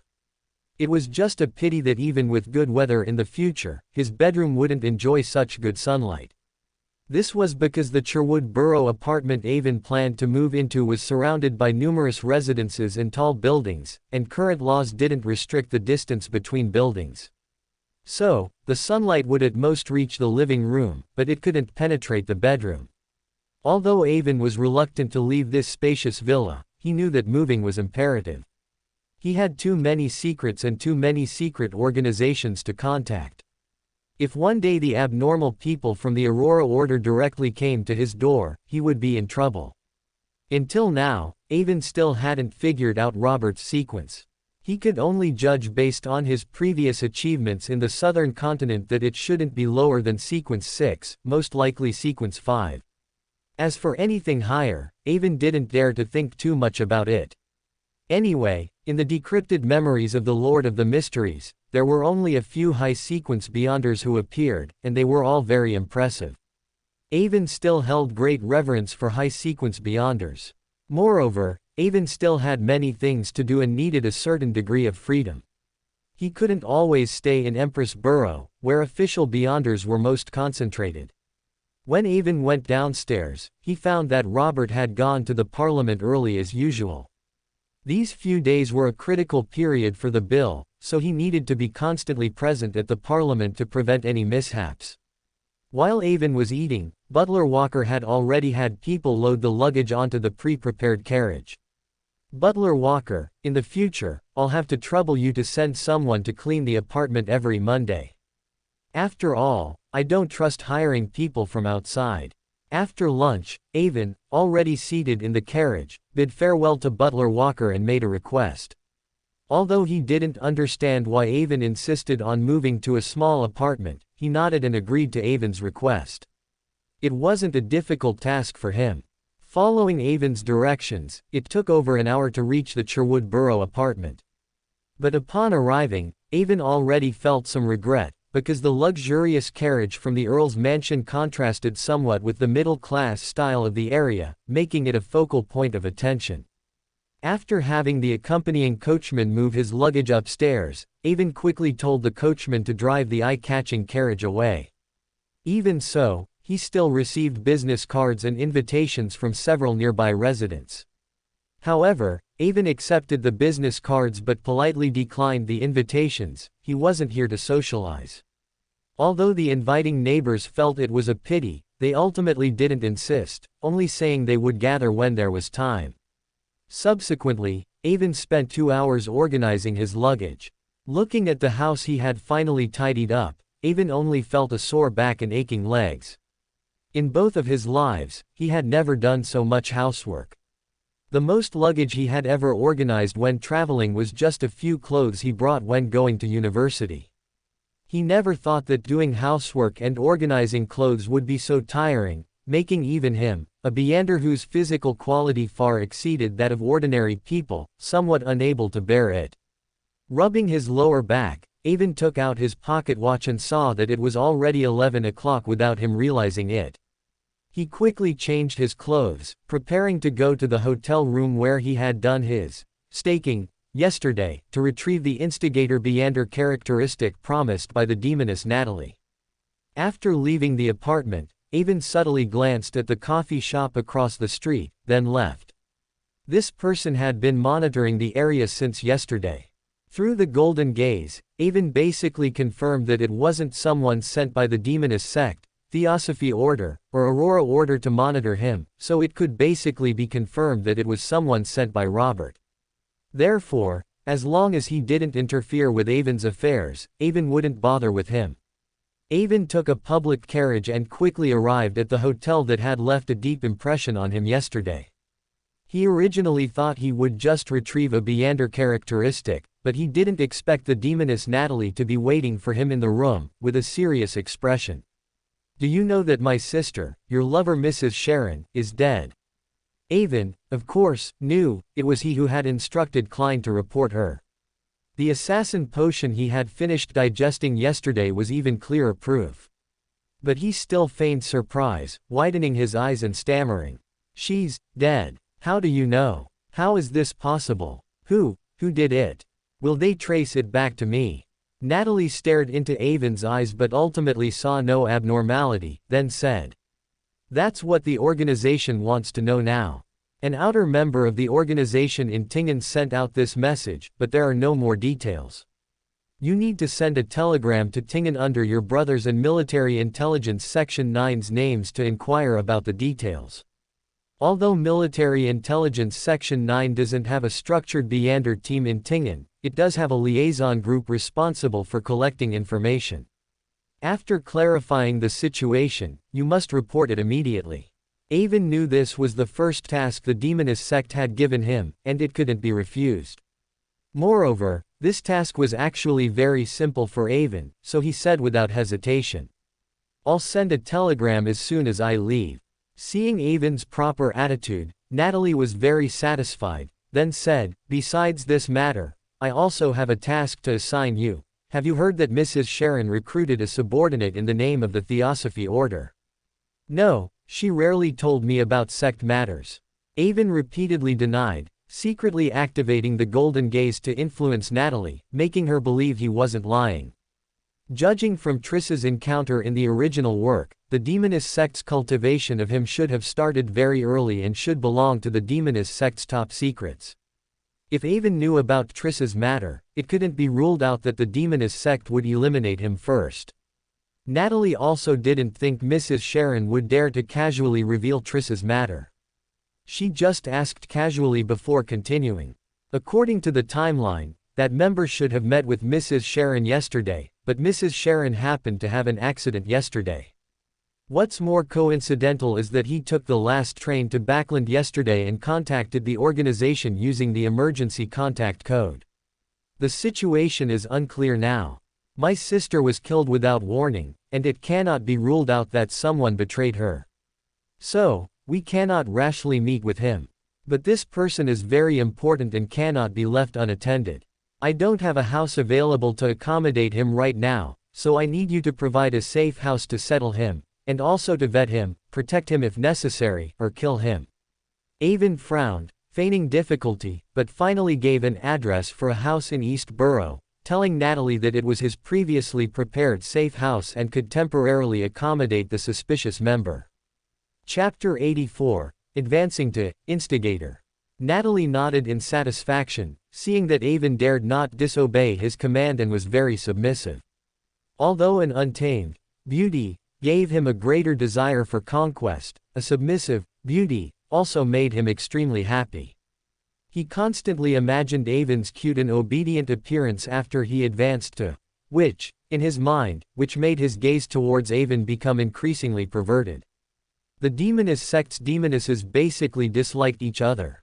Mother was a scoundrel who did not allow others to choose other pathways, while Mother was a pervert obsessed with feminine identity. At the same time, they looked down on their brothers and sisters. Girls born to members of the demoness sect were drowned at birth, and boys were led onto the path of the demoness under their mother's inducement. Seeing their brothers turn into demonesses was like looking at themselves in a mirror. The more they hated their female bodies, the more they resented their brothers who had already become demonesses, especially those brothers who were obsessed with their feminine identity. To obtain more excellent and talented children who could adapt to the magic potion, all boys born to the demoness sect's high-sequence demonesses received normal education when they were young and had normal gender cognition. As the boys became more masculine and robust, their mothers' gazes towards them became more perverse, and they desired even more to turn them into demonesses, making their children endure the pain they had experienced back then. The demoness sect was passed down through generations of inflicted pain. Whether it was the husbands or their sons found by the demonesses, after consuming the magic potion, they would either become increasingly painful and resentful of the world, eventually being able to face the ritual of advancing to a demigod, becoming a demigod, and becoming the top power of the demoness sect. Or, under the influence of the magic potion's essence, they would increasingly adapt to their feminine identity, thereby becoming more and more obsessed with their feminine identity, unable to extricate themselves, and eventually becoming consumables for the demoness sect's actions, sinking into eternal damnation. The demoness, Natalie, was the former, maintaining his male identity internally, becoming increasingly perverted. Mrs. Sharon was the latter, gradually becoming obsessed with the beauty brought by the magic potion, severely deviating from the assassin pathway's acting principles. Taking over Mrs. Sharon's developed subordinates initially made Natalie want to inflict his resentment towards Mrs. Sharon onto Avon. However, Avon's appearance and temperament, which completely matched his aesthetic, made him unable to help but become addicted. Simply put, he fell for Avon. This made his perception of Avon extremely complex. On one hand, he developed feelings for Avon, making him unable to help but suspect he was turned gay by Avon. On the other hand, he was afraid that he would eventually become the person he hated. Either admitting he loved Avon, which meant admitting he was a homosexual man, or admitting he had given up his male identity and was becoming a woman, Natalie faced a dilemma. To solve this problem, Natalie, after a brief consideration, decisively chose to assist Avon in becoming a witch, so he would not have the risk of being turned gay and could maintain his male perception in his relationship with Avon. Originally, even if Avon had obtained the instigator magic potion formula in advance, he would have had to conduct a series of investigations on Avon before giving him the corresponding materials or Beander characteristic. Now, he did not hesitate to break the custom and directly granted Avon the instigator Beander characteristic. Since my sister gave you the instigator magic potion formula in advance, I cannot be stingy. I happen to have an instigator Beander characteristic on hand, so I'll give it to you. Moreover, I went to a herbal shop before I came and collected the corresponding auxiliary materials for you. Since you told me last time that you had completely digested the assassin magic potion, then consume the magic potion here. Natalie's perverted gaze made Avon shudder, and his vigilance was at its peak. He did not want to consume the magic potion under the demoness's gaze, but the reason Natalie gave made him unable to refuse, so Avon could only act grateful. Natalie took out a small box and retrieved a bright blue crystal from it. It seemed to have tiny stars twinkling on it, emitting a captivating aura. He tossed his hand and threw the Beander characteristic to Avon, then pulled out several materials from somewhere and laid them on the bed, saying to Avon, "I don't need to teach you how to prepare the magic potion, do I?" Avon took the exceptionally beautiful Beander characteristic and said with a smile, "Of course not." Then Avon began to prepare the magic potion using a pot from the hotel suite's kitchen. He first added 100 milliliters of pure water, then placed the vocal cords of the demon throat honey into it. Next were 5 drops of the fatally alluring blue datura juice, followed by 10 grams of water fern powder and an unpeeled walnut, added in sequence. Under the effect of spirituality and the reaction of mystical materials, each auxiliary material melted faster than ice turning into water. Before long, they all melted into a pot of charming blue liquid. Avon took a deep breath and put the last, instigator, meander characteristic into it. The liquid in the entire pot began to boil, but quickly calmed down. Relax, drink it all at once. I'm watching from the side, so just drink it without worry. Natalie urged, seeing the magic potion take shape. Avon, however, felt a chill in his heart because he had just seen Natasha's complex feelings for him through his golden gaze, and he was disgusted to the extreme. He never expected that one day he would be fancied by such a disgusting thing, but he had to admit that this was beneficial for his advancement to witch. But now was not the time to think about these things. Avon poured the magic potion from the pot into a cup and then drank it all at once. As expected, Avon arrived at the mysterious city again. This time, Avon reached there as easily as returning home. In a trance, he seemed to see his head, with a pale white spine, fall back onto the headless body in the highest room of the mysterious city, making the headless body become a complete person again. At the same time, he felt that he had some control over the mysterious city, as if he could, to a certain extent, begin to manipulate the city in a substantive sense. But just before he could figure out the situation, he felt a slight disharmony, which made him unconsciously and quickly detach from the mysterious city and awaken from the influence of the advancing magic potion. Avon did not care about the feelings he just had in the mysterious city. Instead, he closed his eyes and felt his new abilities after successfully advancing. After advancing to instigator, all the abilities he gained from consuming the sequence 9 feet assassin magic potion were comprehensively improved. His physical fitness improved again, and his body also became more flexible, allowing him to perform more difficult movements, making assassinations even more unpredictable. At the same time, his ability to hide in the shadows greatly improved. Ordinary mid-sequence beyonders would find it difficult to easily discover an assassin hiding in the shadows. He also gained the ability to perceive others' emotions, desires, and malice, and acquired a new active skill, instigate. When Avon actively uses instigate, he can make himself appear more reliable and easier for people to feel close to him. It makes people around him develop good feelings, and with appropriate rhetoric, it can induce the target's hidden evil thoughts and desires, thereby making the target act according to his will. When instigate is cast, it is difficult for people to notice. Often, the target has already been successfully instigated without realizing it, and it is difficult to detect even afterwards. Chapter 85, Klein's Greatest Use. How is it? Do you feel anything off? Natalie saw Avon take the potion and remain silent for a long time, but her gray-white vision didn't show any signs of Avon losing control, so she couldn't help but ask. Nothing's wrong. I just felt the new abilities brought by the potion. It feels like it's not as powerful as I imagined. Avon casually made up an excuse and spoke about his feelings. Sequence 8 feet instigator is a transitional stage in the assassin pathway. Only when you advance to sequence 7 will you truly possess dark magic and other substitute powers, becoming a meander powerhouse in the true sense. And by then, you'll also become a true woman. I'm already looking forward to your advancement.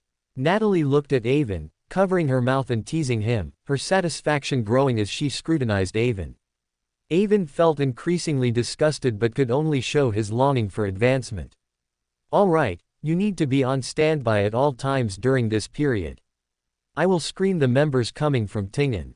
If necessary, I might send you to contact him. You also need to remain vigilant at all times, understand? Seeing that Avon had taken the potion without any issues and had obtained a safe house, Natasha, who wanted to go meet Triss, did not pull Avon into more pleasure. Instead, she instructed Avon. Avon thought for a moment, feigned concern, and showed an eagerness to take on responsibility before saying, "Why don't I go meet him instead? You can observe from the shadows. If anything goes wrong, you can react, which would be safer." Natasha looked Avon up and down, stroking Avon's cheek, and said with a touched expression. Is my little brother worried about me? That truly moves me. Although there's some risk, I don't want you to take it. If you were harmed, my heart would ache. As she spoke, she even clutched her chest, as if she were truly concerned for her lover. Avon felt disgusted but could only play along, acting like a truly infatuated couple thinking of each other. Perhaps it was time for her contact, as Natasha and Avon only chatted for a while and did nothing else before she left. As she departed, she stated that she would fully support Avon's advancement and help Avon apply for the corresponding advancement materials, while also urging Avon to act quickly. After confirming that Natasha had truly left using gray-white vision, Avon couldn't help but sneer. Maybe I'll have already advanced before you even manage to apply for the corresponding materials. Avon's previous days wasn't just because he was feeling the new abilities brought by the potion after advancing. It was because Avon had felt that his instigator potion had already been largely digested immediately after he consumed it. He estimated that it might be completely digested within a month. After thinking about his actions during this period, Avon finally attributed this feedback to his instigation of Klein, sighing in his heart. The effect of instigating Klein is far greater than imagined. Instigating Klein to release the evil thoughts in his heart and kill someone with his own hands indeed brought excellent feedback. The higher the sequence of the instigated target, the better the acting effect. I never thought that Klein's greatest use to me would be to help me digest potions. I just don't know how much of my provoker potion will be digested after I take it. The painting I had Klein leave at Mrs. Sharon's arrest scene should have a very good provoking effect on all official Beyonders in Tingen. Even if their sequence is not as high as Klein's, there should be quite a number of them. Now that I've obtained the provoker Beyonder characteristic from Deputy Director Jonas, and the other auxiliary materials are easy to collect, I should strike while the iron is hot and prepare to advance to provoker today.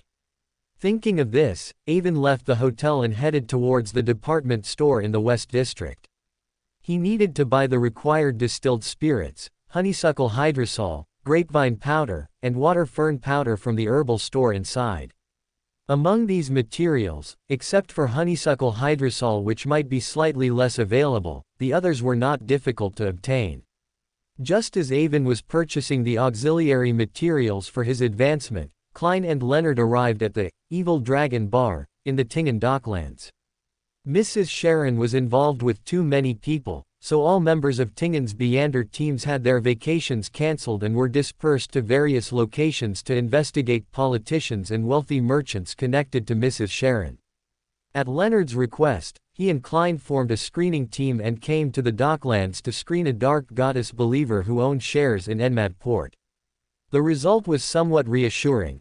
Although the dock merchant had bribed the mayor through Mrs. Sharon to develop his business, he was not Mrs. Sharon's lover, nor had he been turned into a cultist by Mrs. Sharon. After a busy morning, Klein and Leonard were both hungry and thirsty. Moreover, Leonard's initiative to team up with Klein clearly meant he had something to say. So, at Klein's suggestion, they came to the famous Evil Dragon Bar in the Docklands for a meal. You don't know the location of the Evil Dragon Bar, yet you suggested coming here to eat. Leonard brought Klein to the Evil Dragon Bar and was surprised to hear that Klein had never been there before, asking in disbelief. Klein also looked around at the environment and casually said, "I'm also a mysticism expert now. I need to purchase some materials for experiments. I'd only heard of the Evil Dragon Bar before but had never been here. I originally thought old Neil would bring me here." As he spoke, Klein's tone became despondent. Leonard also sighed. When he became a Beyonder, his potion was also prepared by old Neil, and he was also taught basic mysticism knowledge by old Neil. Old Neil was the guide for many Nighthawks members, and his death was a pain in the hearts of many Tingen Nighthawks members. In silence, Klein and Leonard entered the Evil Dragon Bar. Because it was noon, the bar was not in its peak operating hours, so it was not noisy at all. Instead, it was somewhat quiet. Leonard skillfully ordered 2 lunches, then introduced to Klein. The owner here is Svein, the former captain of the Punisher squad. After he left the Punisher squad, he took over this bar and opened an underground trading market. However, although it's called an underground trading market, all major official Beander teams know about it and tacitly approve of it. After all, underground material trading simply cannot be prohibited, so it's better to let reliable people control it. Therefore, with the help of various teams, this place has become Tingen's most comprehensive and diverse underground trading platform. 5% of all transactions here must be paid to him as a venue rental fee. All transactions generally take place in the evening, so we've come at the wrong time today. Hearing Leonard's introduction, Klein understood that this was the official method of monitoring underground material transactions. After the waiter served lunch, Klein quietly asked proactively, "How's your investigation into that investment case going?"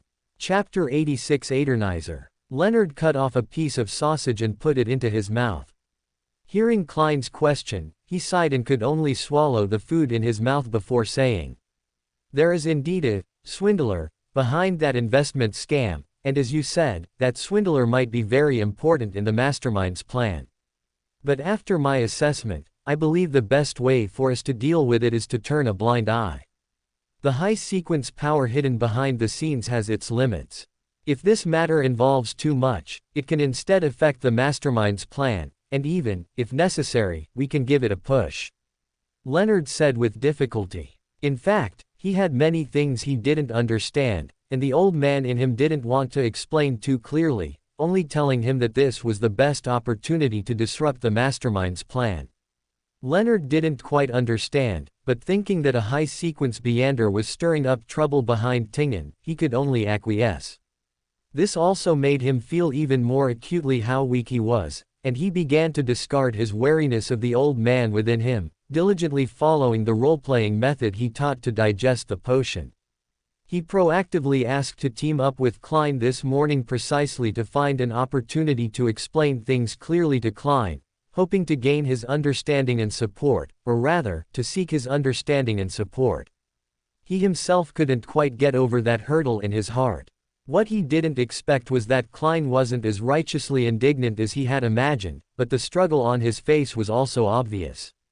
But this will affect many families, and it might even lead to deaths. Klein was extremely conflicted. In fact, Avon's previous reply to him and Leonard's failure to report it directly had already given him a bad premonition, but Leonard's words shattered Klein's last layer of hope. The high-level power Klein knew he could utilize was actually the secret within Leonard. Now that Leonard and Avon, who could see the mastermind's script, had both reached the same conclusion, it proved that allowing the scam to expand was the best choice they could make at present. Just as Klein was hesitating, he suddenly felt a wave of confusion from his side through his spiritual perception. He couldn't help but turn his head to look, finding a pale-faced, disheveled young man stumbling towards him, passing by Klein with an expression that seemed both mad and sleepwalking. Suddenly, he looked at Klein and then laughed loudly and wildly. "Ha ha ha ha ha, the smell of death, it's the smell of death, aha." Before he could finish his sentence, he suddenly screamed, his eyes tightly shut, and fresh red blood flowed out. "Ah, no, ah." He clutched his head and rolled on the ground. After a while, he calmed down, curled up in a corner, trembling, and slowly panting. The people in the bar seemed accustomed to it, paying no mind, continuing with whatever they were doing. Everyone acted as if nothing had happened, leaving Klein dumbfounded. Klein looked at Leonard, who was also ignoring it, and asked him with his eyes. Leonard again swallowed the food in his mouth and calmly said, "His name is Adernizer. He's an orphan with naturally high spiritual perception. He often sees things he shouldn't see, hears sounds he shouldn't hear, often talks nonsense, and gets hurt. He is a natural half-sequence Beander, but unfortunately, none of the 3 official Beander teams have a suitable potion for him." After this period of learning from Mr. Schumer, the mystery prior from the Holy Cathedral, Klein was no longer the novice in the Beander world he once was. He knew what a natural half-sequence Beander meant. "Which sequence pathway does he belong to?" Klein asked curiously. "Sequence 9 of the Fate pathway, monster." Fate pathway. Monster. Klein repeated the words in his mouth, then suddenly his heart stirred. He stood up and walked towards Adernizer, opening his spirit vision at the same time. From his spirit vision, Klein found that Adernizer's aura was unhealthy and revealed obvious fear and tension, completely lacking the blue emotion of rational thought. Arriving in front of Adernizer, Klein asked softly, "What have you seen recently? Why are you so scared?" Adernizer trembled all over, in a state of panic. It took him a while to compose his words and say, "I didn't see anything, I just had a dream. I dreamed of blood everywhere, the city filled with dead people. Among the dead was me. And you. Everyone. Ha ha ha ha ha, everyone died. Ha ha ha ha." As he spoke, Adernizer became extremely frantic, shouting loudly as he ran out of the evil dragon bar, like the most insane lunatic, pointed at by the surrounding people.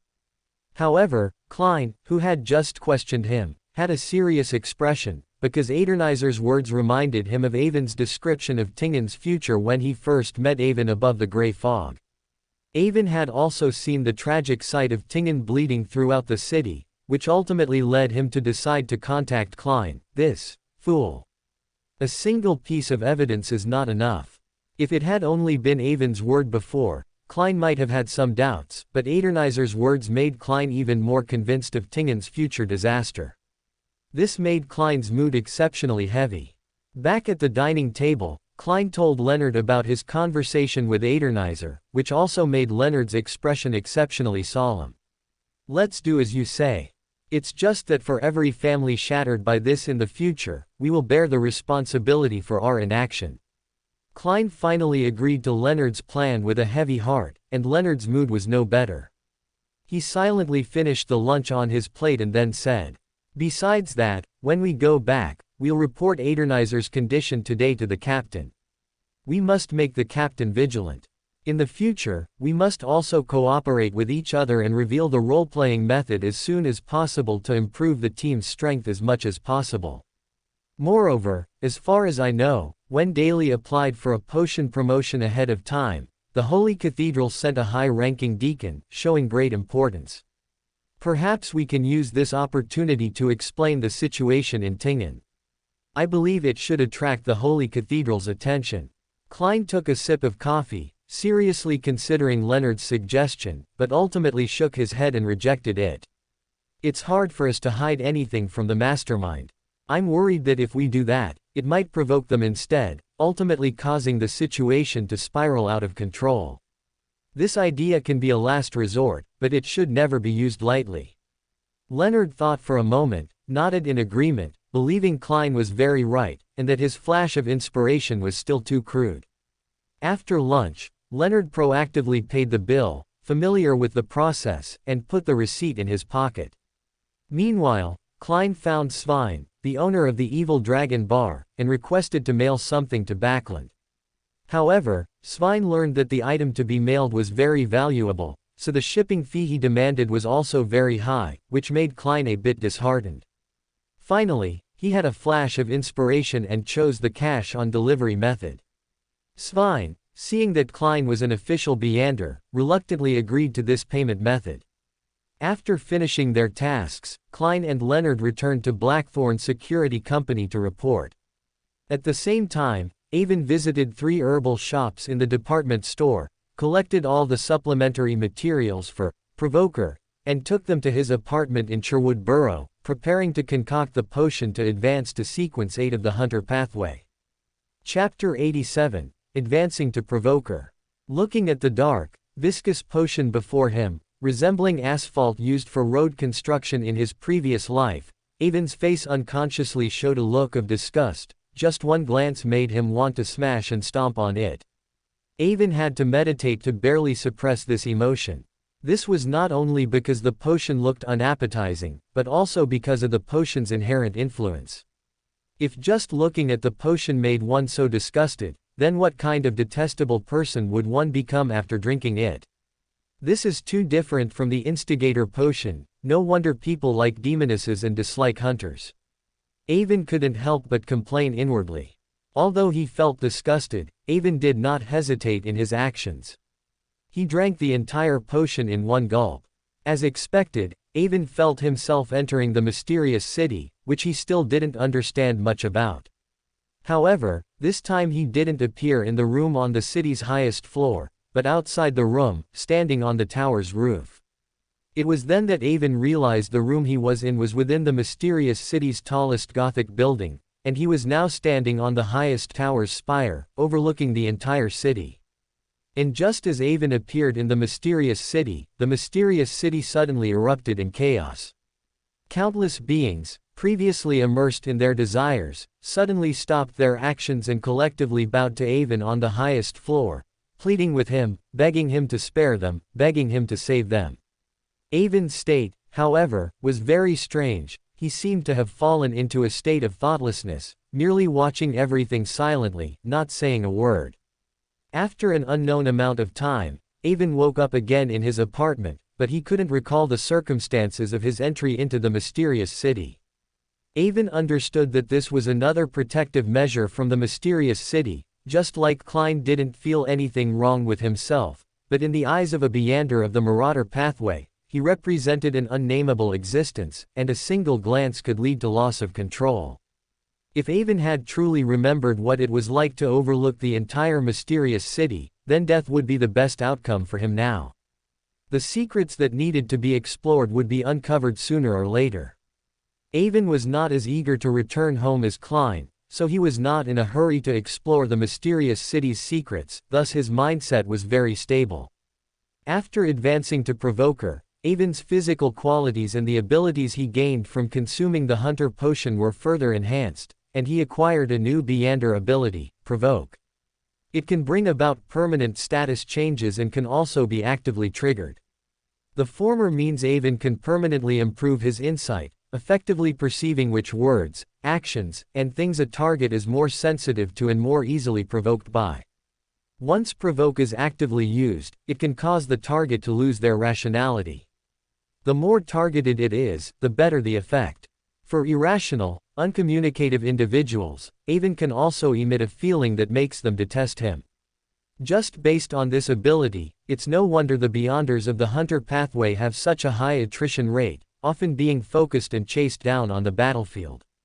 However, those who can survive in such a challenging acting environment are all formidable individuals, which can be considered survival of the fittest. However, unlike other provokers, Avon is a dual pathway Beander and can adjust his temperament according to his needs. In a large city like Backland, there are too many existences one cannot afford to offend. Avon decided to primarily use Instigate, and use Provoke less often. The biggest surprise this advancement brought Avon was actually the potion digestion. He wondered if it was because the painting he had Klein leave had too strong a provocative meaning, and the effect was too good. The Provoker potion's digestion was unexpectedly good. Combined with the fact that Avon, despite being a dual pathway Beander, only had one experience bar for digestion, Avon estimated that he would only need 1 to 2 weeks to fully digest both potions. If there were good acting opportunities, he might even finish digesting them immediately. This was indeed an unexpected pleasant surprise. Additionally, after Avon's advancement, due to the mysterious city, he could once again pre-borrow Beander abilities from Sequence 7. Yes, still Sequence 7, not Sequence 6, but Avon was already very satisfied. Last time, Avon chose the Seer ability from Witch and the Fireball release ability from Pyromaniac. This time, Avon chose Mirror Magic and the ability to condense a blazing white spear. Mirror Magic can be combined with the Witch's Seer ability Avon previously chose, allowing for more accurate mirror divination, and also giving Avon his first life-saving spell, Mirror Substitute. And the blazing white spear also made Avon more lethal. Beyonders without life-saving means could easily be instantly killed by Avon. Looking at himself in the full-length mirror, Avon sighed softly. Finally, today, he felt a certain sense of security. Sometimes, the more one knows, the less secure one feels. Because of his memories of Lord of the Mysteries, Avon knew that this world was a battleground for gods, and knowledge was poisonous. He didn't know when he might encounter an angel, let alone someone like him who harbored secrets. The law of Beander characteristic convergence was practically a Damocles sword tailor-made for people like him and Klein. He didn't know when he might encounter a big shot from his own pathway on the street. Klein's situation was a bit better. The high-sequence Beyonders of the Seer, Marauder, and Apprentice pathways were basically wiped out, with only Eamon seeming rather difficult to deal with. Avon, however, was in a bit of a pickle, because the Angels of the Hunter pathway and Demoness pathway were still very active and in normal condition. Therefore, Avon encountering a high-sequence Beander on the street was definitely not paranoia, but highly likely to become a reality. Even if Backland was a city strictly protected by the 3 major churches and the royal family, it wasn't completely safe. Apart from anything else, when Avon was strolling through the East Borough to understand the situation, he discovered several hunters in his gray-white vision. So, even if he was dancing on eggshells, Avon never considered staying away from the Demoness sect and Theosophy order. Otherwise, one day if he encountered a high-sequence Demoness on the road and she saw that Avon was an assassin not belonging to her faction, she might just casually kill him to collect his Beander characteristic. Avon pulled out his pocket watch and checked the time, realizing it was already 2 in the afternoon. He had been busy moving, busy meeting Natasha, busy with his advancement, and had no time to eat, so he was already starving. So, he didn't continue tidying the house. Instead, he changed his clothes to eat, and afterward, he planned to check if Furs and Zio had moved out of Backland Bridge District. Avon intended to attend Mr. A's gathering through Zio. It was also time to establish contact with the Aurora Order. Chapter 88, The Explosion. At 18 Vlad Street, East Borough, Tingen, was Rosen's folk herbal medicine shop. The wealthy individuals connected to Mrs. Sharon were ultimately a minority. The truly powerful figures were beyond Klein's and his team's investigation capabilities. So, after returning to Blackthorn Security Company at noon to hand over their mission, Klein and Leonard, who had been incredibly busy these past 2 days, were given half a day off to rest and recuperate. However, under the pressure of the mastermind, Klein had no intention of resting. Instead, he first went to Bakeland Bank, which operated in both Backland and Tingen City, to open an anonymous account. He set the password using the ancient Hermes script for the honorific name of the Fool, which would ensure the maximum security for the account. Afterward, he came to East Borough, Tingen, to search for the Beander who was suspected of being an apothecary. After careful consideration, Klein decided to have the apothecary leave Tingen. Although the apothecary was very useful, capable of treating diseases and injuries that ordinary doctors could not, and had little combat ability, making him a relatively safe wild Beander, the presence of a mastermind meant he could be turned into a rampaging monster at any time, causing serious harm. Therefore, Klein could only request that he leave. When Klein entered the herbal medicine shop, the bored apothecary saw Klein, his eyes narrowing, but then he spoke with a lewd smile. "Is there anything I can do for you, sir? I specialize in treating many diseases, especially disharmony in marital life. Of course, as for the price, you understand." Klein was also stunned. In 2 lives, it was his first time being directly peddled aphrodisiacs, which made him quite embarrassed, and he was momentarily speechless. But Klein was no longer the naive novice he once was, and he quickly recovered, reorganizing his words to ask, "Am I the first customer to come seeking you because of your reputation?" This was what Avon told him in his reply when he mentioned this apothecary, saying that as long as he said this, and the apothecary responded, he could easily persuade him to leave Tingen. Indeed, upon hearing Klein's question, the apothecary Rosen fell silent, then cautiously replied, "The 17th. Your fate with Tingen has ended. Backland is your destined place. Leave here, for something significant is about to happen." After speaking, Klein did not wait for Rosen's reaction. He adjusted his top hat and left the herbal medicine shop directly. In this mysticologist demeanor indeed stunned Rosen, making him both want to stop Klein to ask for clarification and not want to stop him, so as not to get involved in anything bad. Not long after Klein left, Rosen ultimately chose to follow his heart, leaving Tingen for Backland. Both Avon's previous words and Klein's mysteriousness made it impossible for him to stay in Tingen any longer. So he quickly handed over the herbal medicine shop to his apprentice, taking only a few pieces of luggage, and hurried to the train station as if fleeing. Klein, hiding in the shadows, saw Rosen leave with his suitcase and also breathed a sigh of relief. If Rosen hadn't listened to the advice, he would have had to use his Nighthawk's identity to drive him away. In the evening, as Klein was preparing to go home, he passed through Golden Banyan District and found it in chaos. With a bad premonition, Klein quickly ran towards the source of the disturbance, discovering that the library donated by Sir DeVille had been reduced to ruins. Even Klein could see that it had been destroyed by high-explosive ordnance. There were injured people and severed limbs everywhere, cries of the wounded, and police setting up cordons, striving to maintain order.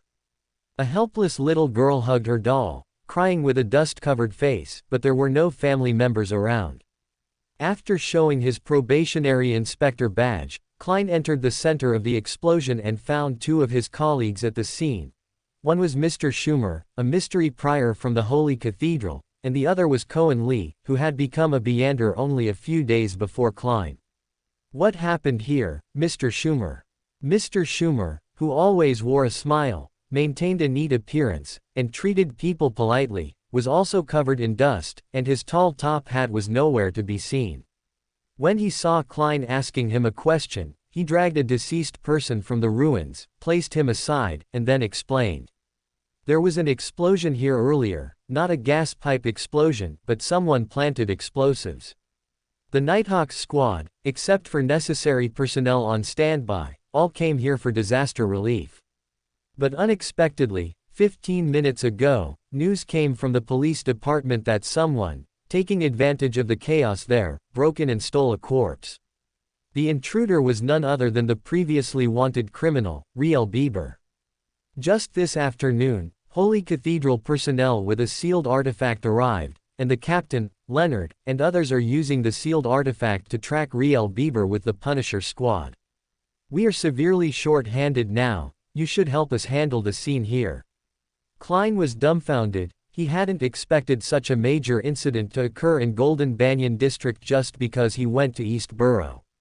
He knew that Riel Bieber, who had been lingering in Tingen, was a hidden danger, but he hadn't expected him to cause such a massive event. Looking at the miserable, wailing people around him, the veins on Klein's forehead bulged. Just then, Mr. Schumer and Klein both heard exclamations from behind them. Following the sound, they discovered a monster emerging from the ruins, its face covered in fleshy tumors that seemed to be filled with white teeth. The monster's entire body was injured from the explosion, but the blood flowing out was not bright red, but thick black, making it look terrifying and disgusting. After the monster rushed out of the ruins, it didn't hesitate, directly pulling the nearest rescue worker, tearing him in half in midair, and stuffing him into its own body, which immediately accommodated the fresh flesh and blood. Seeing this scene, many police officers maintaining order were so frightened that their legs gave way and they fell, let alone the onlookers. However, Klein and Mr. Schumer very tacitly pulled out their pistols, spread out, and fired repeatedly. This monster, after all, had suffered severe injuries in the earlier explosion and was inconvenient to move. Under the command of Mr. Schumer, an experienced mysticologist, they quickly killed the monster. After killing the monster, they did not stop for a moment, quickly setting up a ritual to perform a spirit possession on the monster. The appearance of this monster here was too coincidental, making both Mr. Schumer and Klein feel a hint of conspiracy. And this monster was not like the previous Haina Sen. Fan Sen Te, showing no obvious signs of being corrupted by an evil god, making it highly probable that the spirit possession would succeed. Soon after the ritual was set up, Mr. Schumer asked through dream spirit possession. What is your name? Cyrus. Barua PC. Chapter 89, Ins Zangwil strikes again. What is your identity? Where do you live? I am a cloth merchant, living at 19 House Street. House Street. Mr. Schumer was a bit surprised. Although he hadn't been with the Tingen Nighthawks team for long, he was well aware of what had happened previously. His first task when he arrived was to organize past archives, which had been old Neil's responsibility. Many individuals involved in the Antigonus family notebook incident, which concerned his colleague Klein Moretti, resided on Howe Street. For example, the residence of the deceased Welch, and the residence of Hai Na Sen. Fan Sen Tay, who sold the notebook to Welch. Now, another Beander, suspected of being a cultist, also lived on Howe Street, which naturally put him on high alert. "What are you doing at the library today?" Although he really wanted to know if Cyrus Uruapc knew Hai Na Sen. Fan Sen Tay, it was clear that this bombing attack was more important. Mr. Schumer needed to first confirm if there was a connection between the attack and him. Searching for archaeological data on the Honekes mountain range. This answer was unexpected by Schumer, so he continued to press. "Why are you looking for this information?" "Half a month ago, I obtained a notebook from the Fourth Epoch Antigonus family. Although I sold it out of fear of being tracked by the secret order, I am still very interested in the Antigonus family treasure located at the peak of the Honekes mountain range, as recorded in the notebook. So I came to the library to find relevant information, hoping to eventually offer it to the Lord." Schumer nodded to himself. It seemed this explosion had no connection to this Cyrus, he was just an unlucky fellow caught in the blast. At this moment, Schumer noticed that Cyrus Uruapc's spirit was unstable, showing signs of imminent collapse, so he quickly asked, "Who are your companions in Tingen, and where do they live?" "I have developed a LAM in the police station, and Mr. Z is about to arrive in Tingen City." After saying this, Cyrus Uruapc's spirit dissipated. When Mr. Schumer regained consciousness, Klein quickly asked, "Did you get any information?" Mr. Schumer stood up, dusted himself off, and relayed all the information he had gathered, then said with emotion, "This cultist was also an unlucky ghost. This explosion had nothing to do with him. He was accidentally severely wounded by a bomb, couldn't suppress the madness brought by the potion, and finally lost control. This explosion should be related to Riel Bieber's previous attack on the police station. Too many people have died around that Antigonus family notebook. I hope Captain Dunn and the others can bring him to justice this time." Klein, what are you thinking?" As Schumer spoke, he noticed that his student of the past few days seemed distracted. "Nothing, just didn't expect that there was another person who sold the notebook to Welch back then. I'm just a little emotional." Mr. Schumer knew that his newest student was deeply involved in the Antigonus family notebook incident, and he thought Klein was recalling his tragically deceased classmate, so he patted him on the shoulder and didn't press further, turning his attention to handling Cyrus Uruapc's corpse. Cohen Lee went to reorganize the police officers to guard the surrounding crowd. They had all seen the uncontrolled Beander and witnessed the mysterious world, so according to regulations, their memories needed to be wiped afterward. It was fortunate that they dealt with this uncontrolled Beander, which instilled deep reverence in the police and onlookers, otherwise, these few police officers would not have been able to stop so many people. Although Klein had brushed off Mr. Schumer, the thunder in his heart hadn't stopped. From the words, accidentally, unlucky, and Riel Bieber, Avon almost confirmed that this explosion was orchestrated by the mastermind behind Tingen, but he was unsure of the motive. Looking at the once tall and solemn library turned into ruins overnight, and seeing the suffering ordinary people around him, Klein for the first time in reality discovered the powerful destructive force of a Beander. Klein had only seen this kind of explosion in news from his previous life, which made him unconsciously clench his fists. Taking a deep breath, Klein went to investigate the area from which the uncontrolled Cyrus Uruapc had burst out, to see if he could find any useful clues. Because Cyrus Uruapc lost control, he transformed into a tall monster, tearing his clothes, and the dark black blood flowing from him was highly corrosive, destroying most valuable items. After searching for a long time, Klein only found some remnants of letter paper, most of which only had fragments of words left. Only one larger piece of surviving letter paper contained a complete sentence. Finally, when the day of destruction arrives, I will offer all the lambs of Tingen City to the Lord. Your humble Cyrus PC. Looking at this extremely arrogant statement, Klein, who knew there was a mastermind causing trouble, had no intention of mocking it.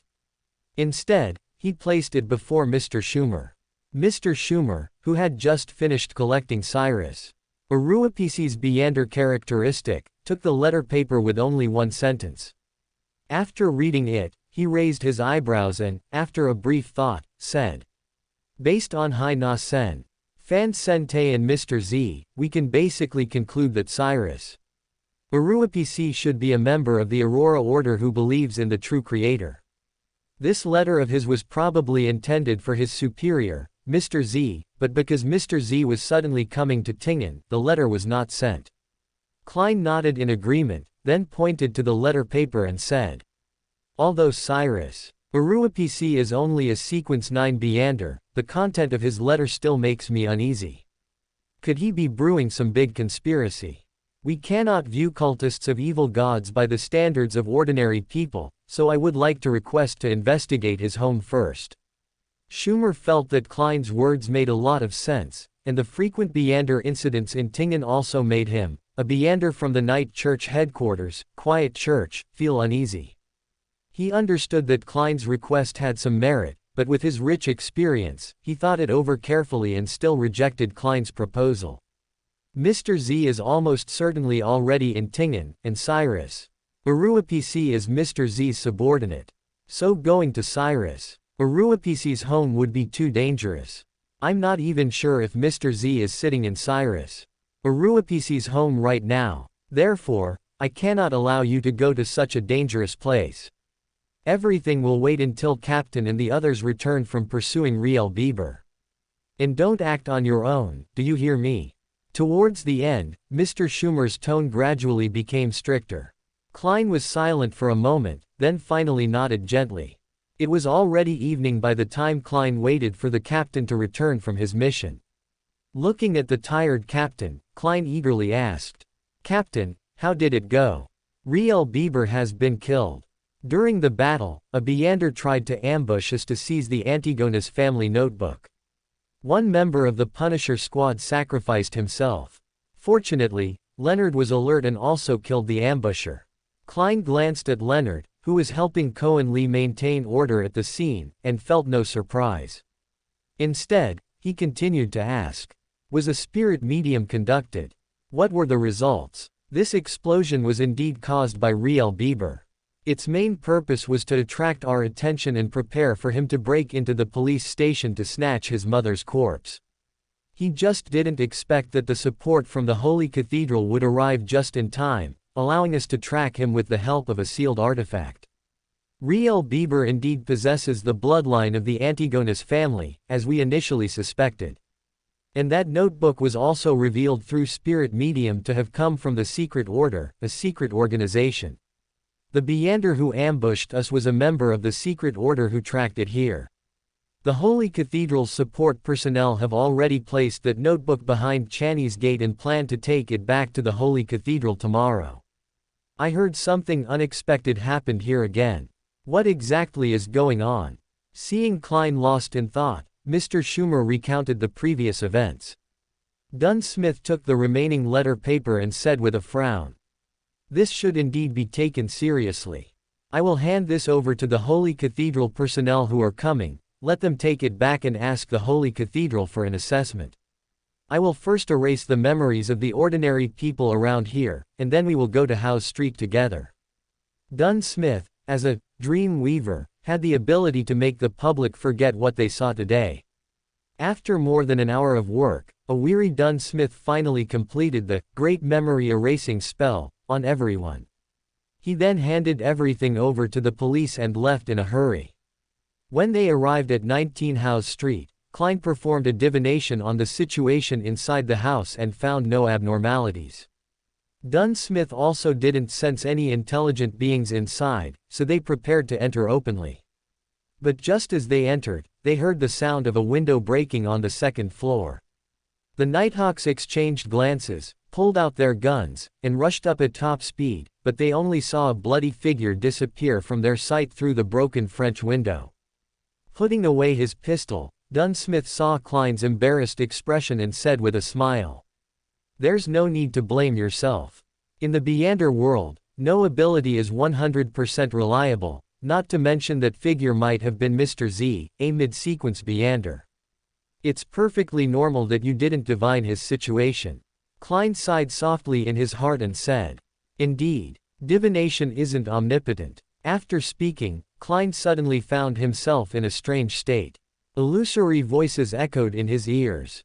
Without anyone else's prompting, Klein understood that he had fully digested the seer magic potion. "Captain, I found some things in Cyrus Uruapisi's bedroom." At this moment, Leonard walked over with some papers and handed them to Captain Dunsmith. The captain looked at them, then calmly handed them to Klein and said, "It was indeed Cyrus Uruapisi and Hai Na Sen. Fan Sente who sold that notebook to your classmate back then. This makes the entire incident clear. Now, everyone who has come into contact with the notebook has been found, and the notebook has also been collected. It can be said that the Antigonus family notebook incident is officially concluded." Klein took the items from the captain's hand and was stunned at a glance, because they contained 3 magic potion formulas: seer, clown, and apprentice. Klein looked at the captain and Leonard in surprise, but found that their gazes had already shifted elsewhere. Mr. Schumer merely glanced at it and, understanding without saying anything, went to check the other rooms. Seeing this, Klein immediately understood that this was his teammates giving him a back door, and his heart was filled with gratitude. Backland, West Borough. Although he knew that the Aurora Order had a stronghold in the West Borough, Avon still found it incredible as he watched the villas pass by the carriage window. Because this area was almost adjacent to Empress Borough, yet Mr. A dared to set up a stronghold here. One couldn't help but marvel at his boldness. When the carriage turned into another street, Avon was even more surprised, because this was Edward Street, and the house in the West Borough that Robert gave Avon was 12 Edward Street. Guided by Zio Derecha, Avon arrived at the Aurora Order's gathering place. Looking at the house number 16 on the door, Avon couldn't help but cover his face with his hand, and looking into the distance, he could even faintly see his own house. After all this, Mr. A of the Aurora Order was actually my neighbor. What a fate! This was not what amazed Avon the most. What amazed Avon the most was that Edward Street was only 1 block away from Military Intelligence Section 9 headquarters at 9 Bellotto Street. If Military Intelligence Section 9 didn't have an internal spy, then it could only mean that Military Intelligence Section 9 knew about this place, but was deliberately nurturing a threat to maintain its importance. Of course, it was also possible that Military Intelligence Section 9 genuinely didn't know about the existence of the Aurora Order stronghold here, but Avon thought this possibility was small. Because if there really was a case of the darkest places under the lamp, then it could only mean that the entire backland had become a sieve, and Military Intelligence Section 9 should be collectively dismissed, with no excuses for previous intelligence failures. Moreover, in the original work, after Duke Nigan was assassinated, the blame was also placed on the Aurora Order. Military Intelligence Section 9 swept through many Aurora Order strongholds, indicating that they had control over these places beforehand, just waiting for something to happen to bring them out and give an explanation to their superiors. More importantly, in the original work, Zio Derecha established contact with Military Intelligence Section 9 personnel at Mr. A's gathering and became an peripheral intelligence operative. Thinking of this, Avon looked around to see if there were any of his colleagues. As Avon and Zio Derecha entered the villa, Avon indeed found a person wearing a golden mask sitting alone in a corner, observing the people around him.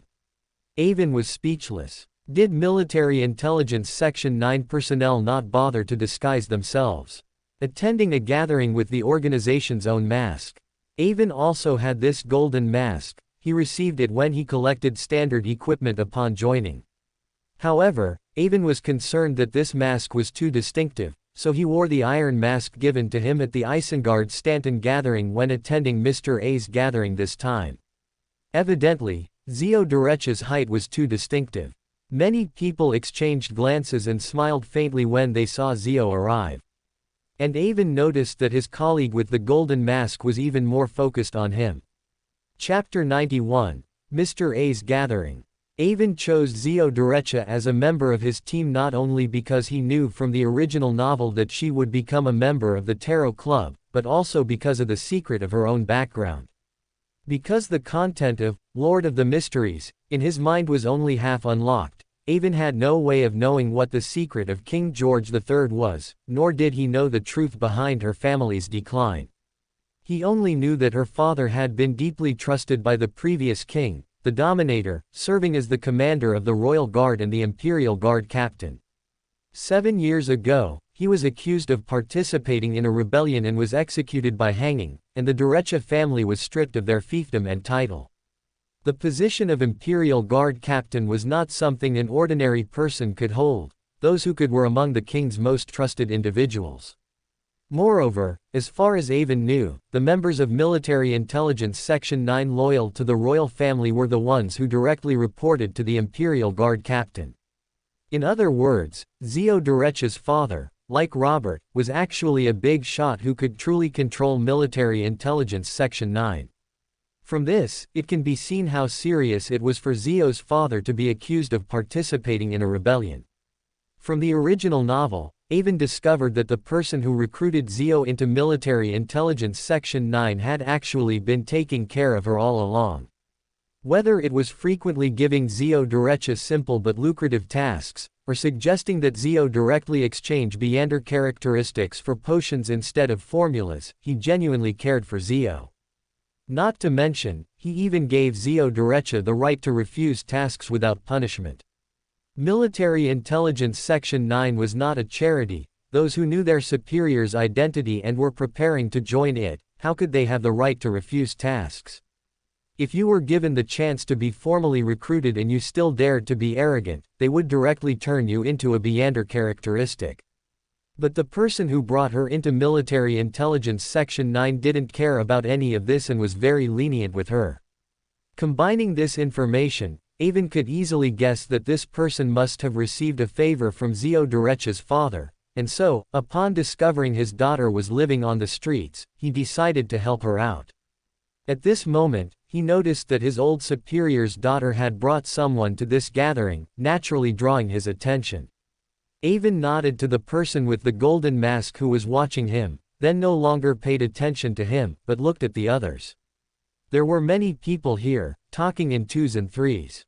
Many people used various methods to conceal their identities, but there were also some who seemed to disdain hiding their identities, openly revealing their facial features. The most eye-catching person was a black-robed man sitting on a sofa on a slightly raised platform. He wore a hood, hiding his face in the shadows, quietly and silently watching the guests below, as if watching a flock of lambs. "That's Mr. A very powerful Beander, and also the convener of the gathering," Zio Derecha whispered, leaning close to Avon. And as Zio Derecha tried to bring her lips close to his ear to speak, Avon keenly felt the gaze of the person sitting in the corner with the golden mask, like a scorching sun, fixed upon him. It seems he really cares about his old superior's daughter. Avon chuckled inwardly, then deliberately leaned into Zio Derecha's ear and said, "I know, we'll separate for transactions later. Don't attract too much attention from others." Because of Avon's sudden closeness, Zio Derecha's ears immediately turned red, though the mask she wore concealed her expression. Avon also felt the gaze on him sharpen, and he couldn't help but smile smugly. Just then, the sun had begun to set, and after the house door closed, the room suddenly became unusually dim. A few attendants quickly lit the kerosene lamps, making the atmosphere here eerie and solemn. Avon saw 2 blackboards in front, one for what members wanted to buy, and one for what they wanted to sell. Avon had nothing to sell, so he went directly to see what other participants wanted to sell. Residual dust of a wraith, £150. Rosal the Great's notes, 3 pages, £25. Mummy powder, 10 grams, £5. Avon walked around but didn't find anything he needed, so he casually wrote down his request and handed it to the attendant by the blackboard. After the attendant wrote down the request, he shouted 3 times continuously inside the room. Seeking all the blood of a black abyss murloc, 800 gold pounds. Even though Mr. A's gathering was already one of the top Beander gatherings in Backland, a request for such an amount still attracted people's attention. Avon even felt that Mr. A slightly raised his head to look at him, not to mention the several greedy gazes. Avon merely smiled faintly at this. If there were truly someone foolish enough, he wouldn't mind earning some extra money. Soon, an attendant circulated within the room, letting guests write down what they needed. If they saw something they liked, they could request a room for a private transaction. Avon didn't need anything, but he needed to connect with Mr. A, so he wrote down the true creator's true name. As expected, these attendants were all true creator's believers. They only glanced at it, quickly concealed the note, and then went to others to collect their notes. Soon it was time for transactions. Those with transaction needs entered the transaction rooms under the guidance of the attendants, and Avon also entered the basement under the guidance of an attendant. It was exceptionally spacious yet unusually dim, and the decor resembled a temple. In the center was a 3-meter-tall inverted cross, on which hung an inverted giant with his legs bound by chains, arms spread wide, and a single massive eye. And standing before the inverted cross, an exceptionally handsome person looked at him. It was Avon's target for this trip, Mr. A. Avon didn't hesitate at all, directly chanting the true creator's true name in front of Mr. A, and then said to Mr. A, "I am from Tingen, you should have received a letter from Mr. Z." Mr. A smiled slightly upon seeing Avon dare to chant the true creator's honorific name without hesitation in front of his idol, then said, "I did receive the letter. I originally intended to contact you after some time, but I didn't expect you to come so soon on your own. For the return of the Lord, I am already impatient, and I also have important information to report, so I was eager to contact you." "Oh, what matter is so urgent?" Mr. A was a little surprised. He knew Avon had only been in Backland for a few days, so how could there be anything important? Avon quickly recounted everything, receiving a divine revelation in Tingen and witnessing the first major tragedy, joining Military Intelligence Section 9 upon his arrival, and discovering that after advancing to Hunter, he could simultaneously consume the Assassin Pathway potion due to the true creator's grace. "I believe this is the Lord's will. He wants me to enter the demonist sect. I believe this matter is my bounden duty, which is why I urgently contacted you." Chapter 92, Assassinating Duke Nigan. Upon hearing Avon's words, Mr. A initially remained expressionless, but as he listened further, he found himself unable to hold back, for he saw an excellent opportunity to infiltrate the demonist sect. As one of the leaders of the Aurora Order, Mr. A understood a great deal about the Iron and Blood Cross Order and was naturally quite familiar with the destructive power of the demonist sect, whose pathway was similar to theirs. Now that the true creator was being blockaded by the 7 deities, he was eager to create more chaos and attract more attention to welcome the true creator's descent.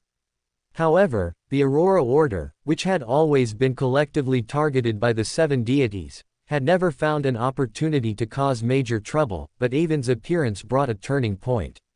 What could be a more suitable blade than the demonist sect, which feared nothing but chaos, symbolizing destruction and disaster? Mr. A's gaze towards Avon gradually became fervent. He believed that Avon's appearance was a divine revelation from the true creator, allowing him to gradually infiltrate the demonist sect by supporting Avon, gain control of the demonist sect, and ultimately seize control of the Hunter and Assassin pathways, both of which could bring disaster and unrest. Thinking even deeper, could it be possible for the Lord to use this opportunity to herd the primordial demoness, who had been severely wounded since the 4th epoch, as a lamb? Mr. A seemed to envision the future where the Lord descended upon the world, gazing benevolently upon all living beings. As for whether Avon was deceiving him, Mr. A did not consider this at all, because Avon had immediately recited the true creator's honorific name in front of the statue, so he did not believe Avon would lie. As for Avon's ability to simultaneously consume potions from the demonist pathway, in Mr. A's eyes, there was nothing more worth doubting. He only believed this was a herding-like ability bestowed upon Avon by the Lord, which was too common for him. Good, good, good. You truly are a believer worthy of the Lord's attention. Not only are you able to infiltrate Military Intelligence Section 9, but you have also entered the Demonist sect. All of this is the Lord's favor. Mr. A said fanatically. Today, the Demonist sect prepared a safe house for me, reportedly to screen members who escaped from Tingen to Backland. Judging by their level of importance, that instigator who escaped from Tingen to Backland must be very important. Please pay close attention to him. Just as Mr. A indicated that he would personally investigate, a waiter whom Avon had seen earlier in the trading hall entered through a small door in the corner, handed a piece of paper directly to Mr. A, and then hurried away, not saying a word throughout and not even glancing at Avon. Mr. A looked at the paper in front of him, his smile gradually becoming unrestrained, finally even laughing heartily. Mr. Z did not waste what you told him last time, nor did he betray the Lord's trust in him. He had been closely monitoring the number 1 since his arrival at Enmat Harbor and eventually rescued a member of the Demonist sect from a machinery hivemind team, converting him to our Lord. Now, the Demonist sect's influence in Tingen has been completely wiped out, so Mr. Z sent that member to Backland. He should be the instigator, whom you mentioned the Demonist sect needs to screen. It's no wonder the Demonist sect's forces in Tingen were completely wiped out, so they have to screen the only survivor. If he can pass the screening, then we will have 2 sources of information within the Demonist sect, and it will be just around the corner for the Lord to take control of the Demonist sect. By the end of his speech, Mr. A's fanaticism was overflowing, and Avon echoed him from the side.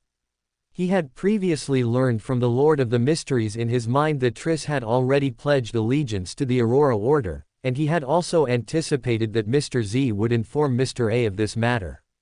That was why he had rushed over, to demonstrate his loyalty with information that would absolutely be proven true.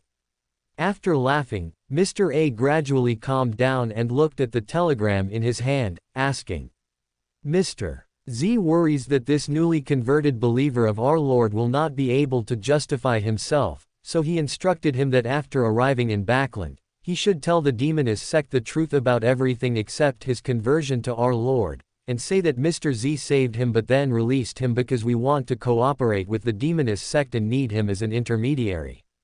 Do you think this reason is plausible? Upon hearing this, Avon couldn't help but praise in his heart, these people from the Aurora Order are merely fanatical, but they are truly not stupid at all. Dealing with these people really requires extreme caution, as one might easily be caught off guard. Avon pondered for a moment, then said, Mr. Z's approach is correct. Although the Demonist sect's influence in Tingen suffered a severe blow, no one knows if 1 or 2 small fries might have been missed, and the matter of Mr. Z saving Triss should not be a secret. If Triss doesn't tell the truth, he might be exposed immediately. But this brings another problem. If the Demonist sect truly uses Triss as an intermediary to discuss cooperation with us, what kind of action should we take to conceal Triss's identity? If it's just a minor cooperation, Triss might again be suspected, because it would be too roundabout for us to use Triss as an intermediary for such a small matter. But if it's a major cooperation, what major matter should it be? And this major matter should also be something the Demonist sect can contribute greatly to, and it should be beneficial to us. Mr. A felt that what Avon said made a lot of sense. He had always wanted to cause major trouble, and he had several contingency plans in his mind, but these plans were tailored for the Aurora Order and had nothing to do with the Demonist sect. At this moment, he saw a flash of inspiration in Avon's eyes, but he hesitated to speak, so he smiled and said, It's all for the Lord. You can speak your mind if you have any thoughts. Upon hearing this, Avon did not decline and directly stated his views. You also know that my brother has some status in LotM's political arena, so I have learned a lot recently. I found that the internal divisions within LotM's political arena are gradually becoming serious, but a certain balance is still maintained, which is precariously upheld by several political manipulators. If we suddenly eliminate one of them, it might throw LotM's political arena into chaos, which would be more conducive to our development. And even if the assassination is not successful, we can leave evidence for his political opponents, which would also cause chaos, and this is also good for us. Moreover, as far as I know, the demonist sect has considerable connections within LotM's upper society and extremely strong intelligence capabilities, which is exactly what we lack. It is reasonable for us to seek their cooperation on this matter, and this will also help eliminate their suspicion of Triss. Mr. A thought for a moment and felt that what Avon said made a lot of sense, saying, "Since you have some understanding of LotM's political arena, then if you were to choose, who would you choose to assassinate?" Of course, Duke Nigan, the true leader of the Conservative Party in the political arena. "Oh, why choose him?" Mr. A looked at Avon with interest and said with a smile, "In recent years, with the support of LotM King George III, LotM's support for industry has grown, which has impacted the old nobles whose main source of income was land. Duke Nigan appears to be a representative of the old nobles, constantly suppressing emerging nobles and capitalists, but he is also one of the few clear-headed individuals among LotM's conservative forces, and a stabilizing force in the entire LotM kingdom's political arena. It is precisely because of his existence that the Conservative Party did not launch a major counterattack against the industrial bourgeoisie, which would have intensified the already sharp contradictions within LotM." After a deeper understanding of LotM's political scene, Avon increasingly felt the importance of Duke Nigan. Don't look at Robert taking the lead in winning over the younger generation and emerging nobles within the Conservative Party to cause trouble. This is mainly because he wants to enter the Conservative Party's decision-making level. That's why he has to be a restless person. Once he becomes a Conservative Party bigwig, Robert's blade will quickly turn against the big capitalists. Robert has never hidden this from Avon. Because he deeply believes in a sentence from Emperor Rosel's, Das Kapital. If there is 20% profit, capital will stir. If there is 50% profit, capital will take risks. If there is 100% profit, capital will take risks. If there is 300% profit, capital will dare to trample all laws. Robert frankly told Avon that he believes capital must be regulated. This statement had greatly shocked Avon at the time, almost making him think Robert was also a transmigrator, which led Avon to observe him for several days. Duke Nigan is relatively open-minded about the development of industry and capital, suppressing the impulse of the hardliners within the Conservative Party. He also politically suppresses the new party, easing the pressure on the old nobles. The result is that the current political contradictions are gradually concentrating on him, and at the same time, his influence on LotM's political scene is growing. Even though my brother caused him some trouble from last year to this year, after listening to Earl Hall and making some compromises with my brother, accepting him into the Conservative Party leadership, it further solidified the Conservative Party internally, bringing short-term stability to LotM's political arena. And stability is what we do not wish to see, so if we are to eliminate a politician and cause chaos in LotM, then Duke Nigan would be my first choice. Mr. A saw Avon's insightful analysis and nodded, saying, "Your perspective is indeed unique. I used to focus mainly on the church and the lambs, and never looked at issues from a political perspective. This is my dereliction of duty. You are right, we will choose Duke Nigan as the assassination target. You don't need to worry about this matter, I will handle it. Your most important task now is to climb up as much as possible within Military Intelligence Section 9 and the Demonist sect. I have a list here of suspicious individuals who have asked for my help. Some of them are spies from Forsac and Intis. Before, I only thought these people could cause some trouble for the LotM authorities and earn some funds, so I helped them whenever I could without much thought. Now, I will give this to you as a stepping stone." Avon did not expect such a sudden surprise, something he had never thought of before, and so he said excitedly, "Thank you for your strong support. I will definitely live up to your expectations and dedicate myself to the Lord's arrival." Then Avon left the basement at Mr. A's signal. Avon's meeting with the Aurora Order this time, besides knowing that Triss had arrived in Backland and wanting to gain Mr. A's trust, was also preparation for the future. The original work clearly mentioned that Mr. A had heard at a demoness of afflictions, which is a sequence 5 of the assassin pathway. Sequence 5 is the last sequence below demigods, and advancing requires preparing a ritual. The materials are not easy to collect either. Klein also used Master Luo's Beander characteristic to advance to sequence 5. And the Demoness of Affliction's Beander characteristic in Mr. A's hands was the most likely one Avon could obtain. Hunting a Demoness sect sequence 5 would risk directly provoking a demigod, which is too great a risk. As for earning merits within the Demoness sect and receiving a bestowal, Avon didn't even dare to think about it. Additionally, Avon has ambitions and is very clear about the formula for becoming a god, plus his golden finger. This determines that the Demoness sect must be an enemy, not a friend. Since it has been determined that the Demoness sect is an enemy, Avon naturally has to find enemies for them at all costs. The Demoness sect is a secretive organization and notorious. The Orthodox churches will naturally deal with them, while evil god organizations and other secretive organizations have no conflict of interest with the Demoness sect, and certainly won't casually become their enemies, perhaps even having some cooperation. And Triss's existence gave Avon room to maneuver.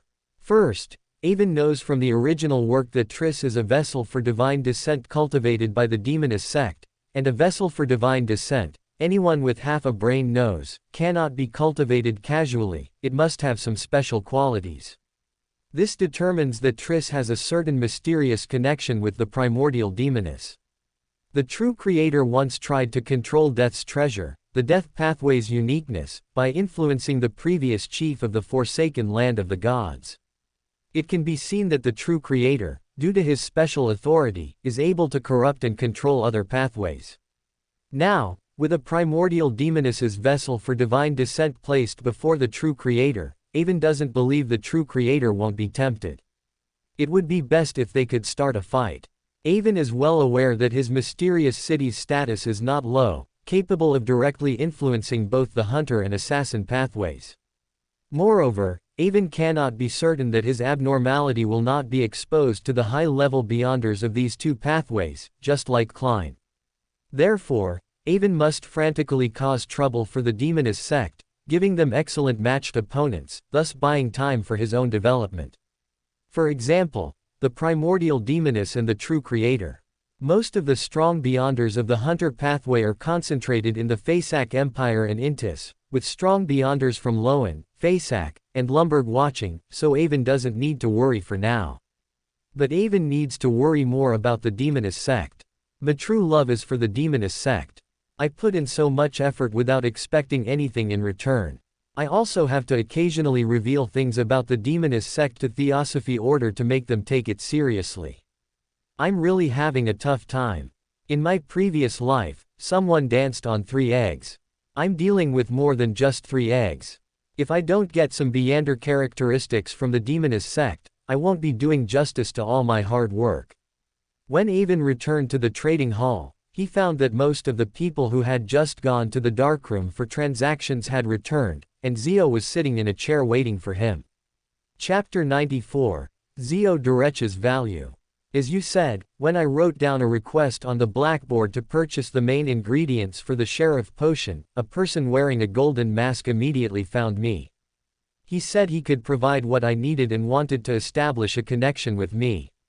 Zio Durecha saw Avon return and sit beside her, then directly whispered to him. Haha, did you expose his military intelligence section 9 identity as I instructed? Avon laughed upon hearing this, then asked mischievously. Yes, I exposed his identity as you instructed.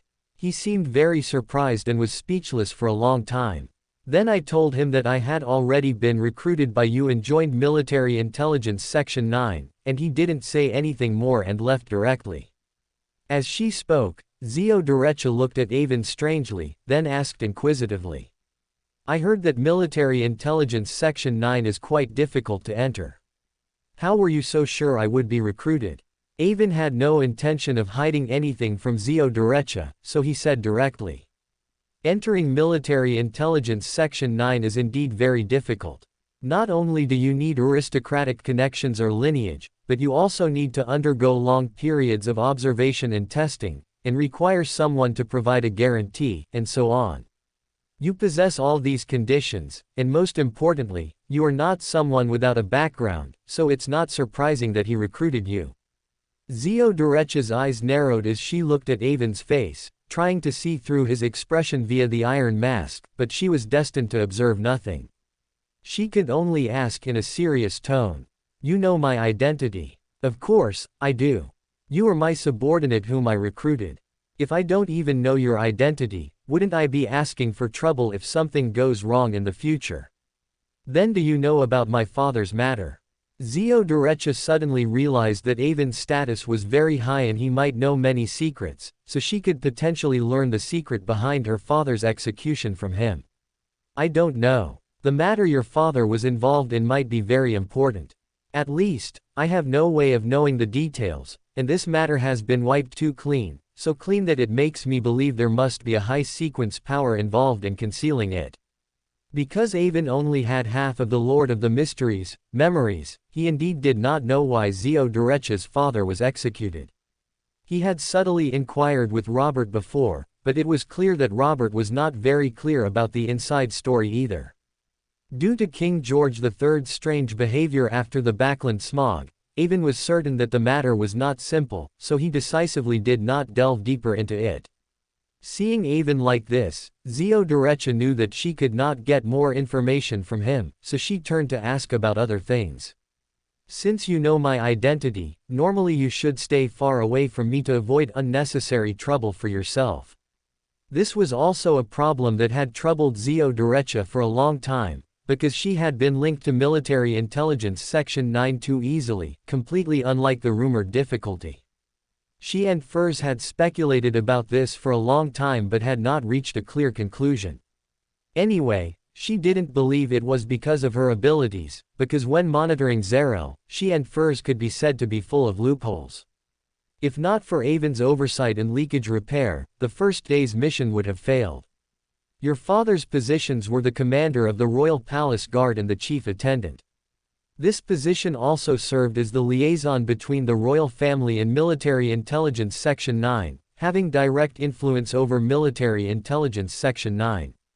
So, although your father was inexplicably executed, his subordinates were demoted, and your family was purged, his connections with Military Intelligence Section 9 were too deep back then, and he still left behind many connections.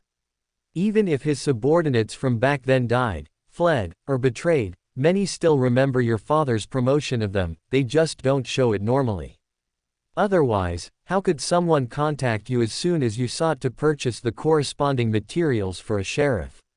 Moreover, although these people were marginalized because of your father, they were once the backbone of Military Intelligence Section 9, possessing many resources that others don't know about.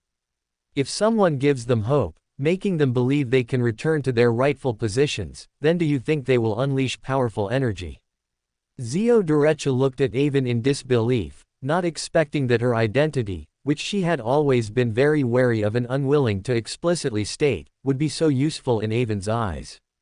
This made her suspect whether Avon's previous encounter with her was not an accidental meeting at all. HMPH, I wasn't that calculating. Meeting you in East Borough was on my second day in Backland. How could there be so much calculation? Avon saw Zio Durecha's doubts about him and unhappily cried foul. Avon's subsequent plans were greatly related to Zio Durecha. If the two sides did not trust each other, many things would go wrong. Zio Durecha also felt that she was overthinking. She was an arbiter, naturally sensitive to those with ill intentions, and she did not feel any malice from Avon, so she began to care about what Avon planned to do. What are you going to do? Let me say this first, I will not help you deceive those people. No matter what, they clearly have goodwill towards me, they are my father's old subordinates. Actually, I'm not going to do anything superfluous. If you spread the word today that you are working for me, they might investigate me. The result of their investigation will be that they discover a powerful backer behind me worth relying on. As long as they want to escape their current predicament, they will use you as an opportunity to contact me, slowly release goodwill towards me, draw closer to me, and ultimately draw closer to someone who can improve their situation. Avon had already informed Robert about this plan a few days ago when he tentatively inquired about Mason Dill. Robert considered it for a long time, even discussing it with his political assistant, Mr. Hope, and finally agreed to Avon's plan.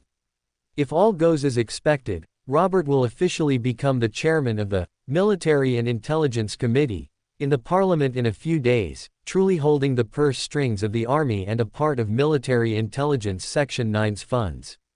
Power sometimes flows from the bottom up, not from the top down. Those in power also need support from their subordinates. In the military, Robert had strong connections. He had repeatedly caused trouble for Duke Nigan and remained standing, with the military's support being a key factor. Although Robert was classmates with Jonas, the Deputy Director of Military Intelligence Section 9, and their relationship was good, Jonas was the royal family's representative placed in Military Intelligence Section 9 and would not fully obey him. However, Robert needed his own power within Military Intelligence Section 9.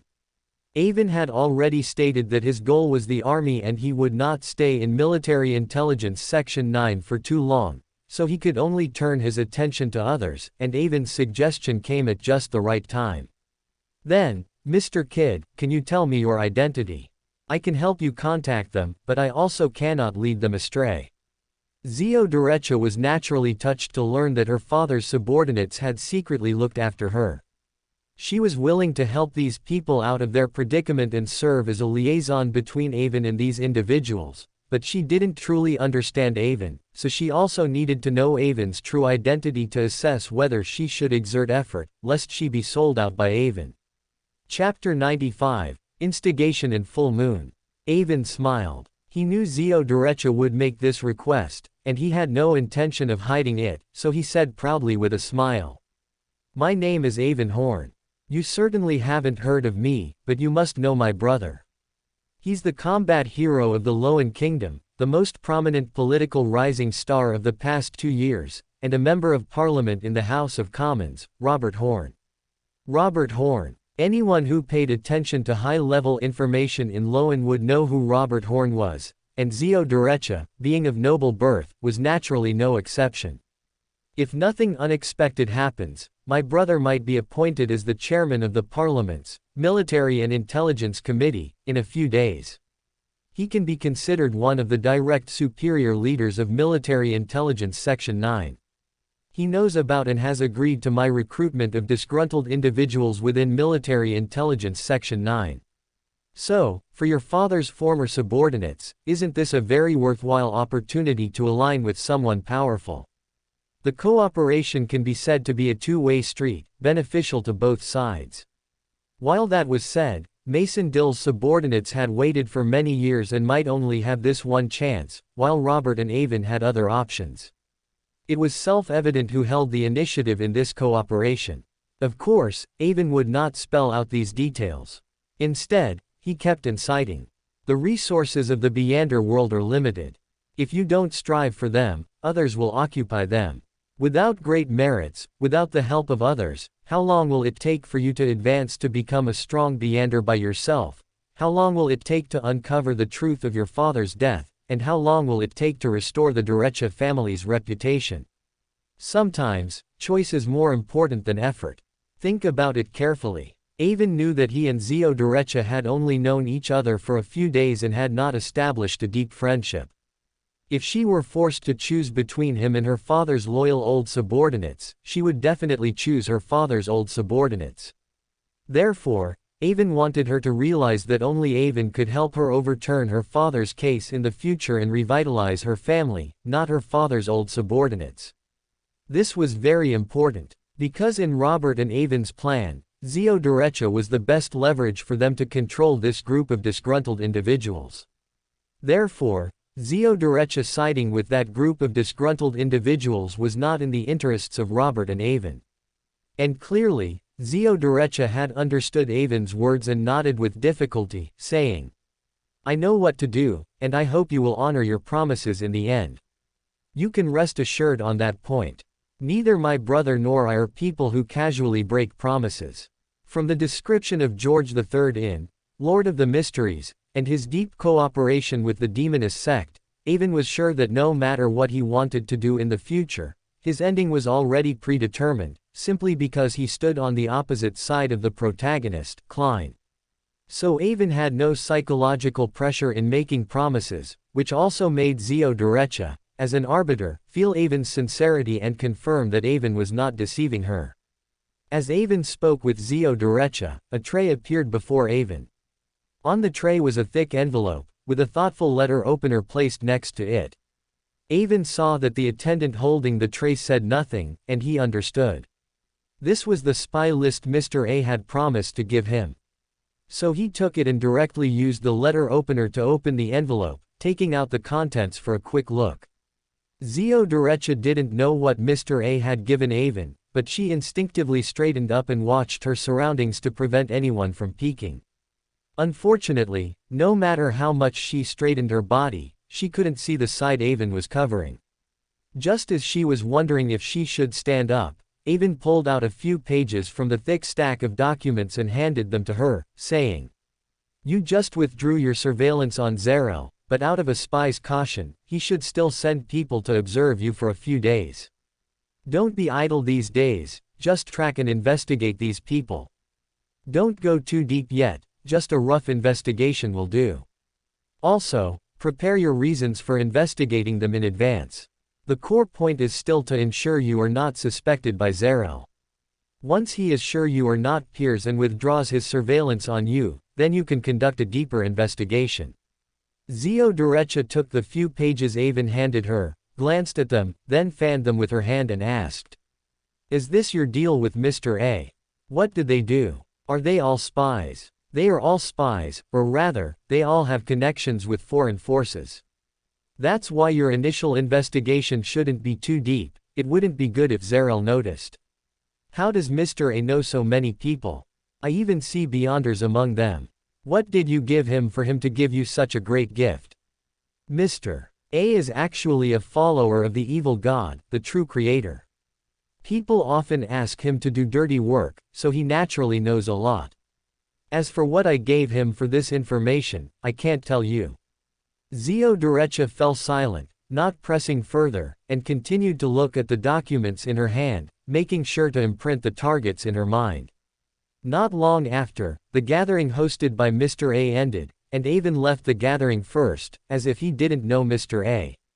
The gathering had lasted quite a while. When they came out, they found that it was already completely dark, and a reddish full moon could faintly be seen hanging in the distance, its soft red light illuminating the road. What beautiful moonlight! If I didn't have to go home, I would really like to stroll under the moon.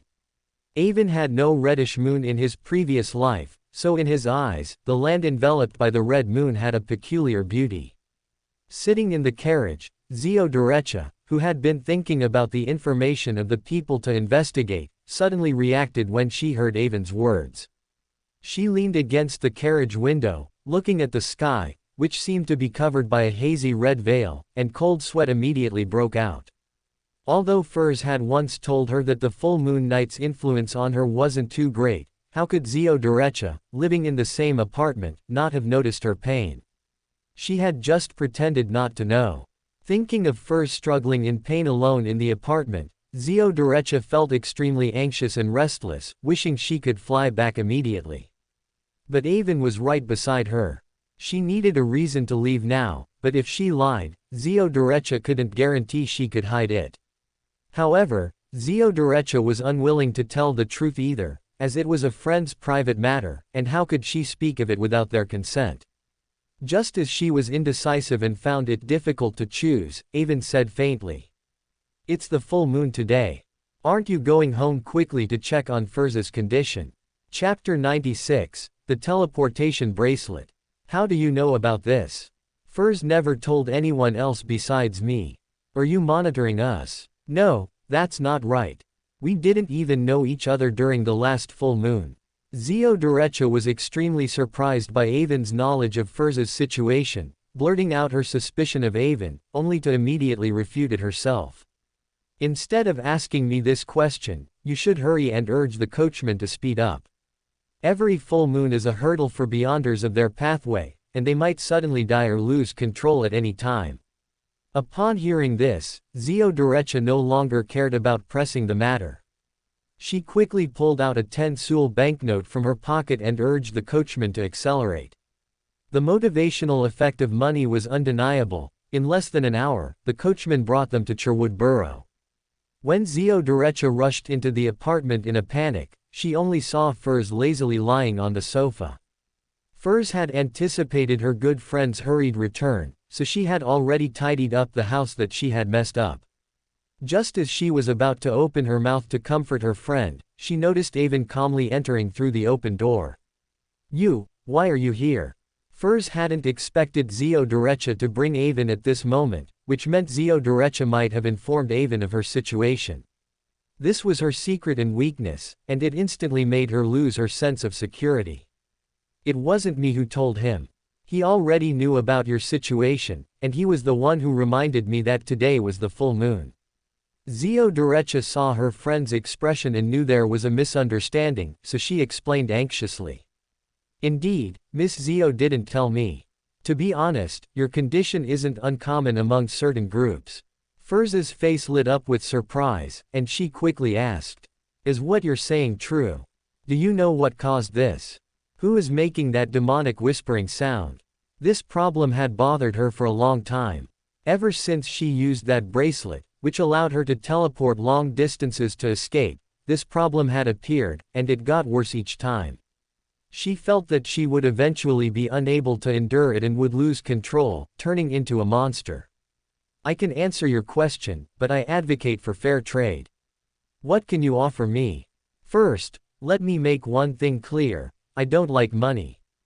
He had coveted Furs's bracelet, which could be described as a life-saving artifact, for a long time. Even if he couldn't get all of them, he at least wanted one.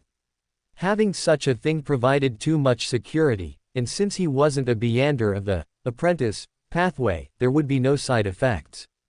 As expected, Furs pondered for a long time and finally made up her mind, saying, "I can give you something that allows you to teleport long distances at a crucial moment, but it can only be used once. How does that offer sound?" Furs looked at Avon cautiously, worried that this offer wouldn't move him. This had already reached the price Avon had in mind, so after feigning hesitation, he nodded in agreement. Furs breathed a sigh of relief and also pretended to go into the room to get something. She took a stone from the bracelet on her wrist and returned to the living room. After handing it to Avon, she said, "When you need to use it, just hold it in your hand and recite, Door, in Hermes. You can then enter the spirit world and teleport." Avon took it and glanced at the dark green stone in his hand, noticing that it was pitted and uneven with burn marks. He then put it away with a flick of his wrist. "You must have received a gift from someone to become a Beyander of the apprentice pathway. The person who gave you the gift should be from the legendary Abraham family. This family was extraordinarily prominent in the fourth epoch. The family once had angels, and more than one. In the final war of the fourth epoch, their ancestors disappeared when deities descended, and all the high-sequence powerhouses died and fell. After this, the survivors of the Abraham family also began to suffer from a curse, often hearing fatal whispers, which also led to them losing control and turning into monsters at sequence 8 or sequence 7, wantonly harming their relatives. To avoid enemies, mitigate risks, and ensure the family's continuation, they changed their way of life, no longer gathering in large family-style groups but instead dispersing into small families hidden throughout the North Continent. Although you are not a member of the Abraham family, you must have used the Beyander characteristic of an Abraham family member to advance. So you also bear their family's curse." Avon calmly recounted this tragic and desolate family history, leaving both Furs and Zio in silence. Zio even felt that, compared to the Abraham family's plight, her own family seemed quite fortunate. Although the information Avon provided was very important, these were not their most pressing concerns. Their main concern was how to solve the problem. Avon stated that he also had no good solution, because if there had been a way, the Abraham family would have implemented it long ago. Why would they wait until now? These words left Furs feeling disheartened. Avon felt that Furs's problem should be left to Klein to solve. He hadn't fully understood the function of his cheat yet, so he wouldn't try to take the credit. After Avon left, Zio Derecha comforted Furs. Emperor Rosal once said, "There will be a way when the car reaches the mountain. There must be a way to solve the full moon's whispering. Don't worry too much." Even Zio Derecha knew her words weren't convincing, and her voice grew softer and softer. Just as Avon was riding back to his new home in the carriage he had instructed not to leave earlier, the mysterious gray fog appeared before his eyes again, followed by a blurry image. In the blurry image, Klein prayed to Mr. Fool to inform Avon of what had happened in Tingen today. The first thing was that he had already followed Avon's previous instructions and had Rosen, who was suspected to be of the apothecary pathway, leave Tingen City. According to the information Klein later gathered, it was confirmed that he had boarded a steam train bound for Backland. The other matter was that Riel Bieber had suddenly launched a terrorist attack, blowing up the library donated by DeVille, attracting the attention of the Nighthawks, and then stealing his mother's body from the police station. The explosion at the library happened to severely injure a member of the Aurora Order named Cyrus Uruapc, who had previously sold the Antigonus family notebook with Haina Sen. Fan Sente. Dunn Smith, with the help of a sealed artifact provided by the cathedral, killed Riel Bieber, and Leonard killed a secret order member who unexpectedly appeared. Finally, Klein asked Avon if there was a hidden agenda behind these events. Did he know the inside story? What should he do? Chapter 97. Dunn Smith is corrupted. The second thing Klein said was unknown to Avon. He quickly flipped through the Lord of the Mysteries in his mind and found that its content had indeed changed. For some unknown reason, Klein Moretti suddenly became interested in the Antigonus family in the Honekes mountain range, and was preparing to re-examine the relevant materials at the library and his alma mater soon. This was something Ince Zangwil did not want to see. Because Cyrus Uruapc, who was single-mindedly devoted to offering the treasure to the evil god, and frequently visited the library to search for information, had already taught the evil god's descent ritual to Lanrius. If Klein also went to the library to search for information, then they might encounter each other, and the matter of Lanrius might be exposed. All of poor Ince Zangwil's efforts might come to naught, and the price he paid would be meaningless. He is now facing a dilemma. Many layers were painted over below, and the content was deleted and revised. Riel Bieber, who had been lingering in Tingen City, felt increasing pressure. His wanted posters were plastered everywhere. Without being promoted to faceless, he had to be cautious at all times, which made him irritable and ready to take drastic measures, no longer beating around the bush. Cyrus Uruapc received a letter from Mr. Z hoping he would withdraw from Tingen, which made him feel that his loyalty to his lord was being doubted. So he prepared to go to the library in Golden Banyan district again to collect more information to prove that he had been working hard for his lord's cause during this period, and that results were imminent, not that he was doing useless work. As luck would have it, Riel Bieber chose the library as the target for the explosion, because it was very close to St. Selena Cathedral and relatively far from the police station where his mother's body was stored, which would help him escape the Nighthawks' pursuit after succeeding. Riel Bieber's plan was very successful. The Nighthawks were all alarmed by the library explosion, allowing him to easily break into the police station and take away his mother's body. He decided to bury his mother and then flee far away, vowing never to return to Tingen City unless he became a truly important figure in the Beander world. But could everything really go as he expected? Because there might be heavy rain tomorrow, the train dispatch office planned to add an extra train to Tingen and Backland today. The Nighthawks, ordered to bring a sealed artifact to support Tingen, arrived early with this train.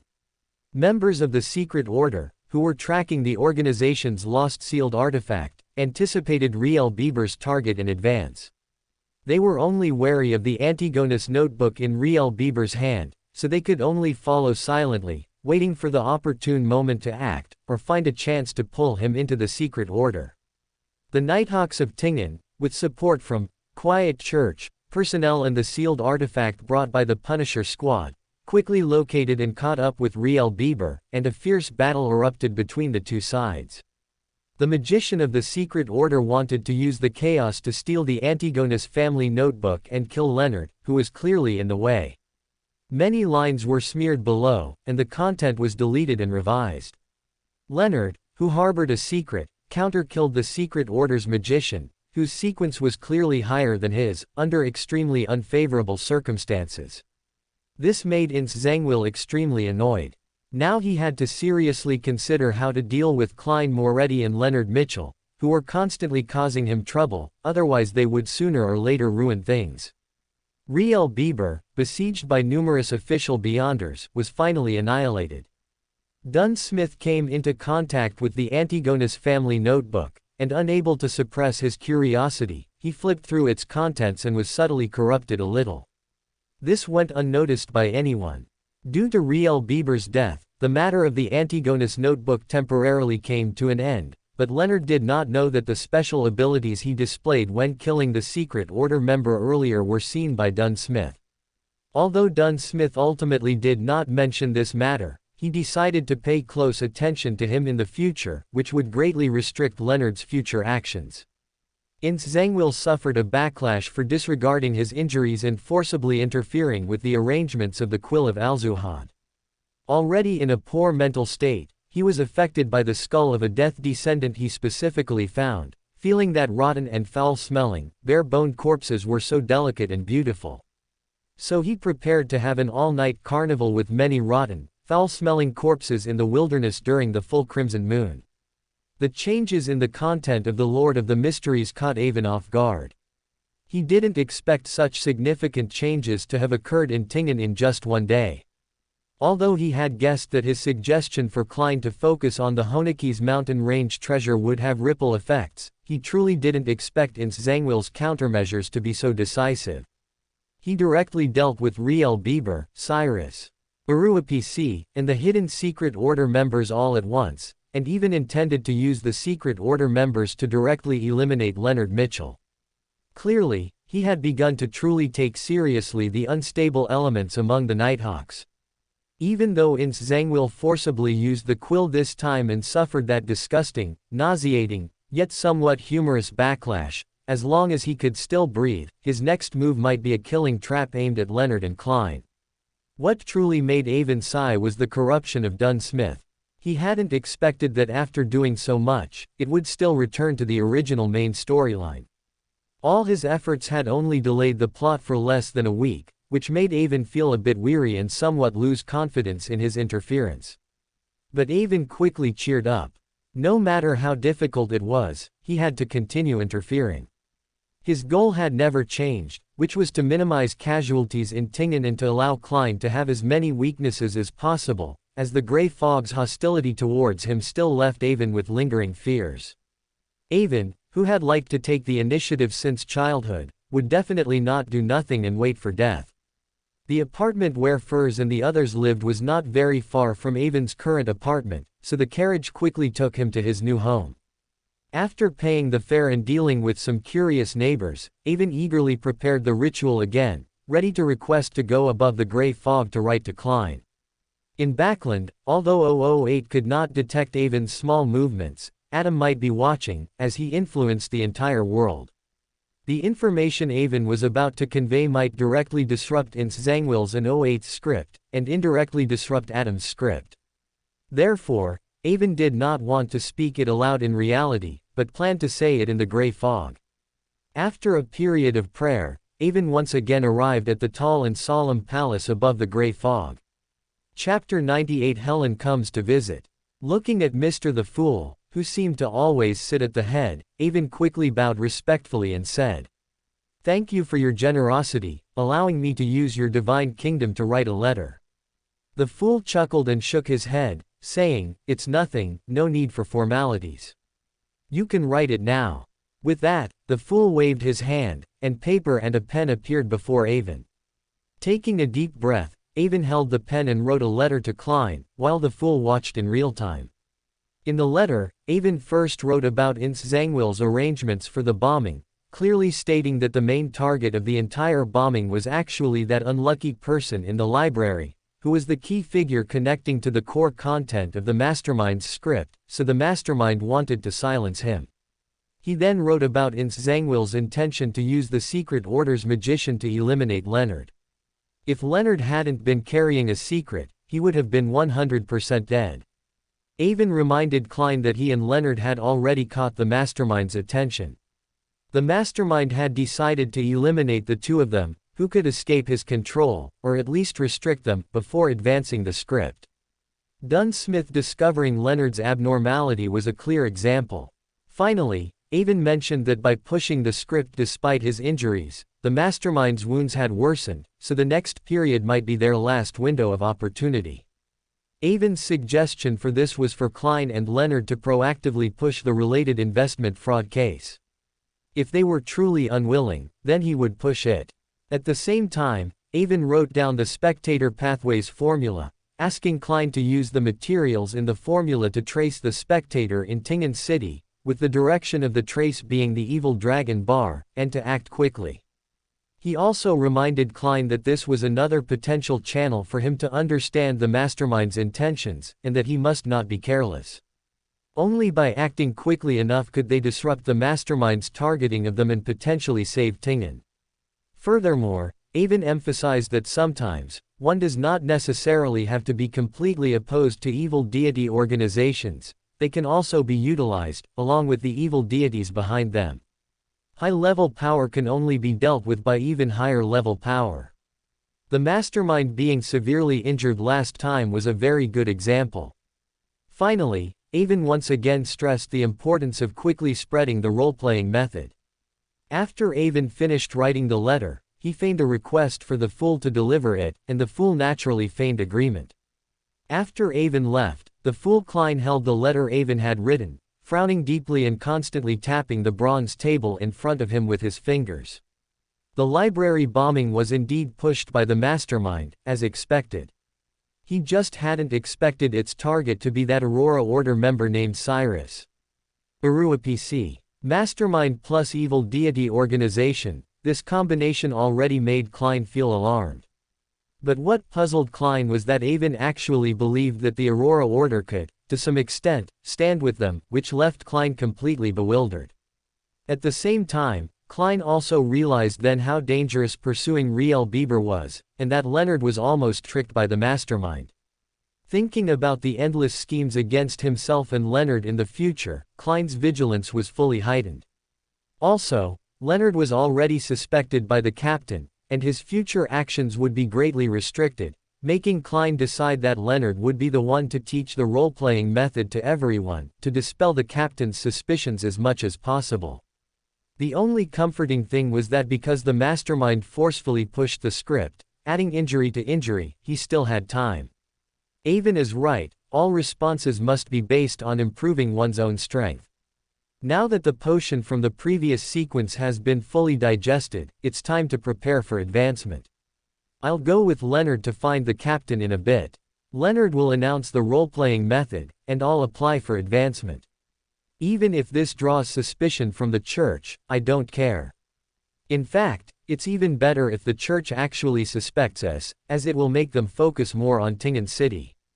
Just as Avon was cleaning up the traces of his ritual, a black dot suddenly appeared in his gray-white vision. He knew that a Beyander of the assassin pathway had arrived nearby. Due to the law of Beyander characteristic convergence, Avon would occasionally notice hunters or assassins passing by, so he didn't pay much attention. However, that black dot seemed to swing towards Avon like Spider-Man.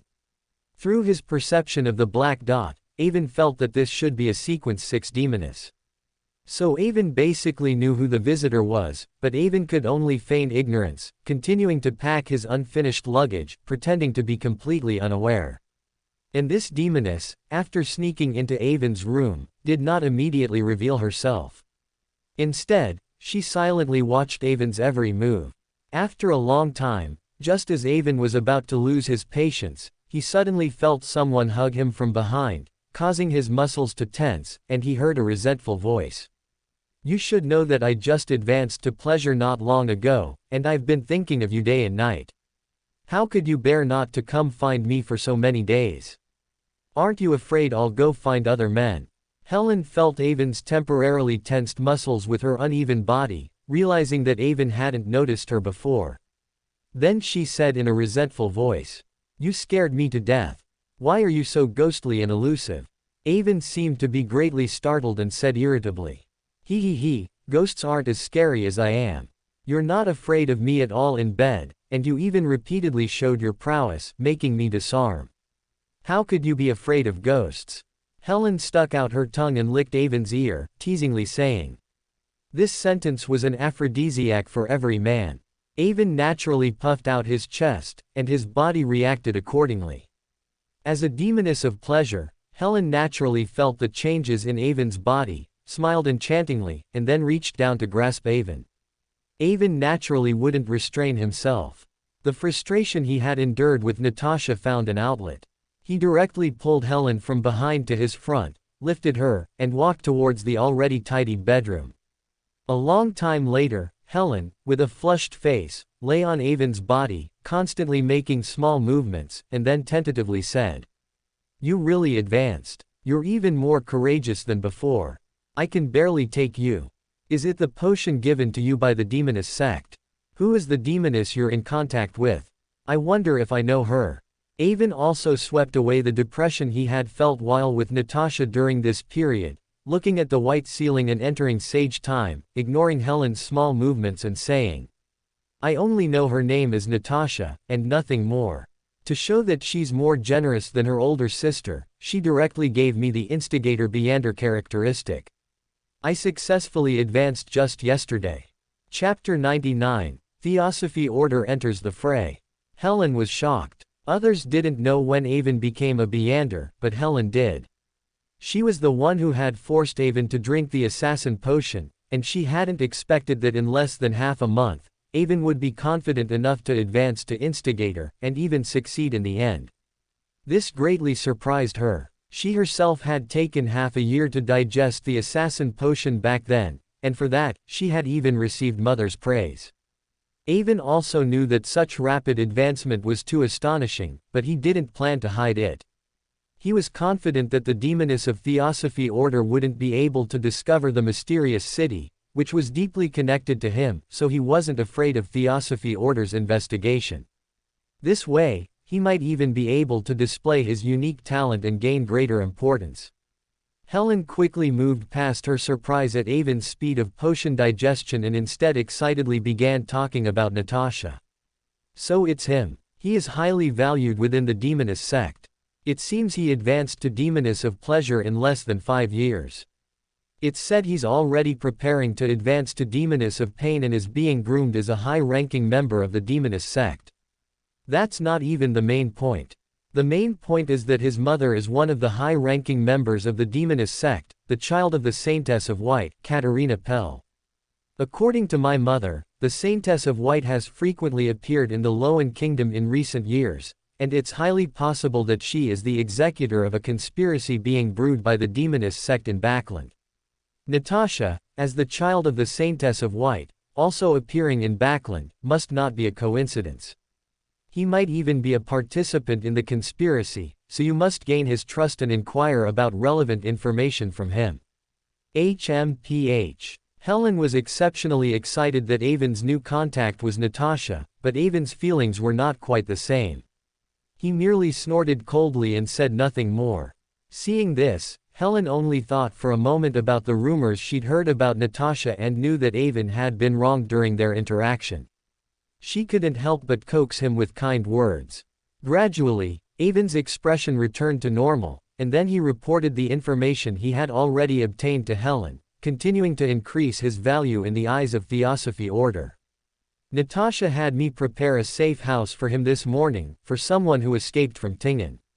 Tingen, do you know his identity? Could he be suspicious of you? Is he deliberately testing you? Helen hadn't expected Avon to receive a mission so soon after making contact with the demoness sect. Her first reaction was that Avon was suspected, and the demoness sect was testing him. Avon stroked Helen's smooth back and shook his head, saying, "No, besides having me prepare a safe house, He also wants me to use my military intelligence Section 9 identity and my brother's name to confirm the exposure and death of Mrs. Sharon with the military intelligence Section 9 office in Tingen. Mrs. Sharon was killed. Helen was clearly shocked by this news as well, because a Sequence 6 was already a top-tier combatant in a city like Tingen. The captain of the official Beander team was at most Sequence 7, and even with a sealed artifact, she should have at least been able to escape.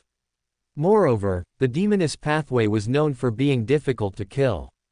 For Mrs. Sharon to be suddenly killed without any warning was indeed surprising, and it surprised her even more. According to the information I know, after Mrs. Sharon was discovered, she was killed by the combined efforts of the Punishers, Nighthawks, and Machinery Hivemind teams.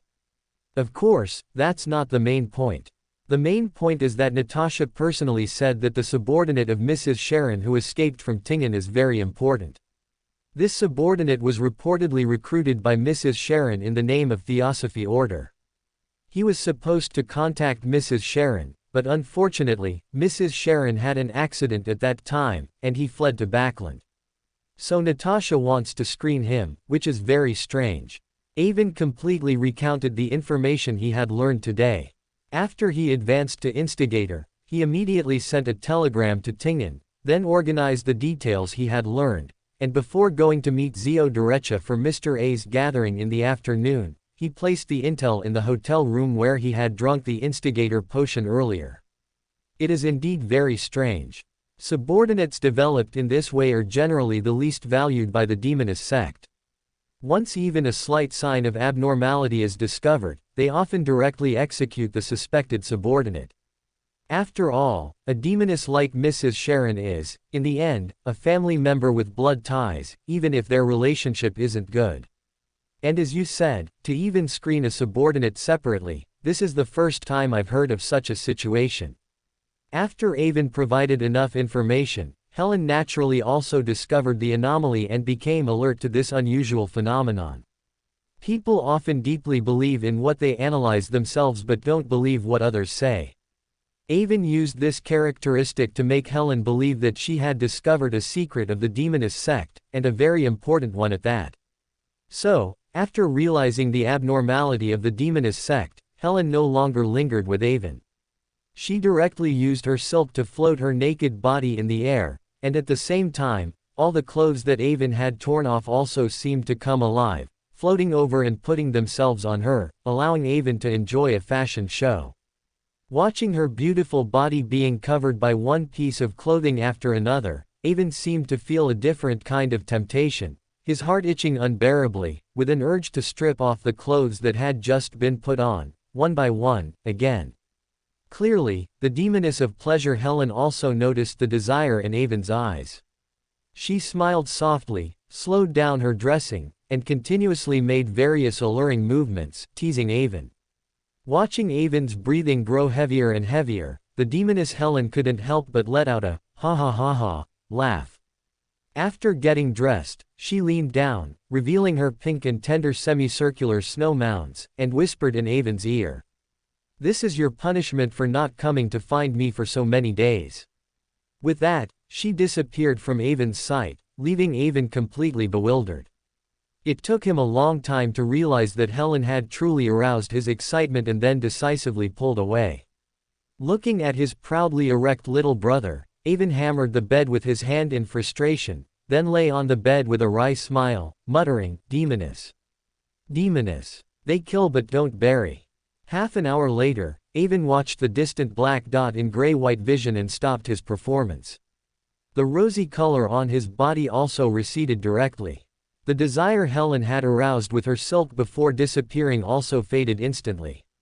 This was a problem Avon had discovered earlier when sparring with Helen and Triss. That is, the pleasure they cast on Avon didn't have much effect on him. This made Avon guess it was the effect of the mysterious city, but since there was no other verification, he wasn't sure yet.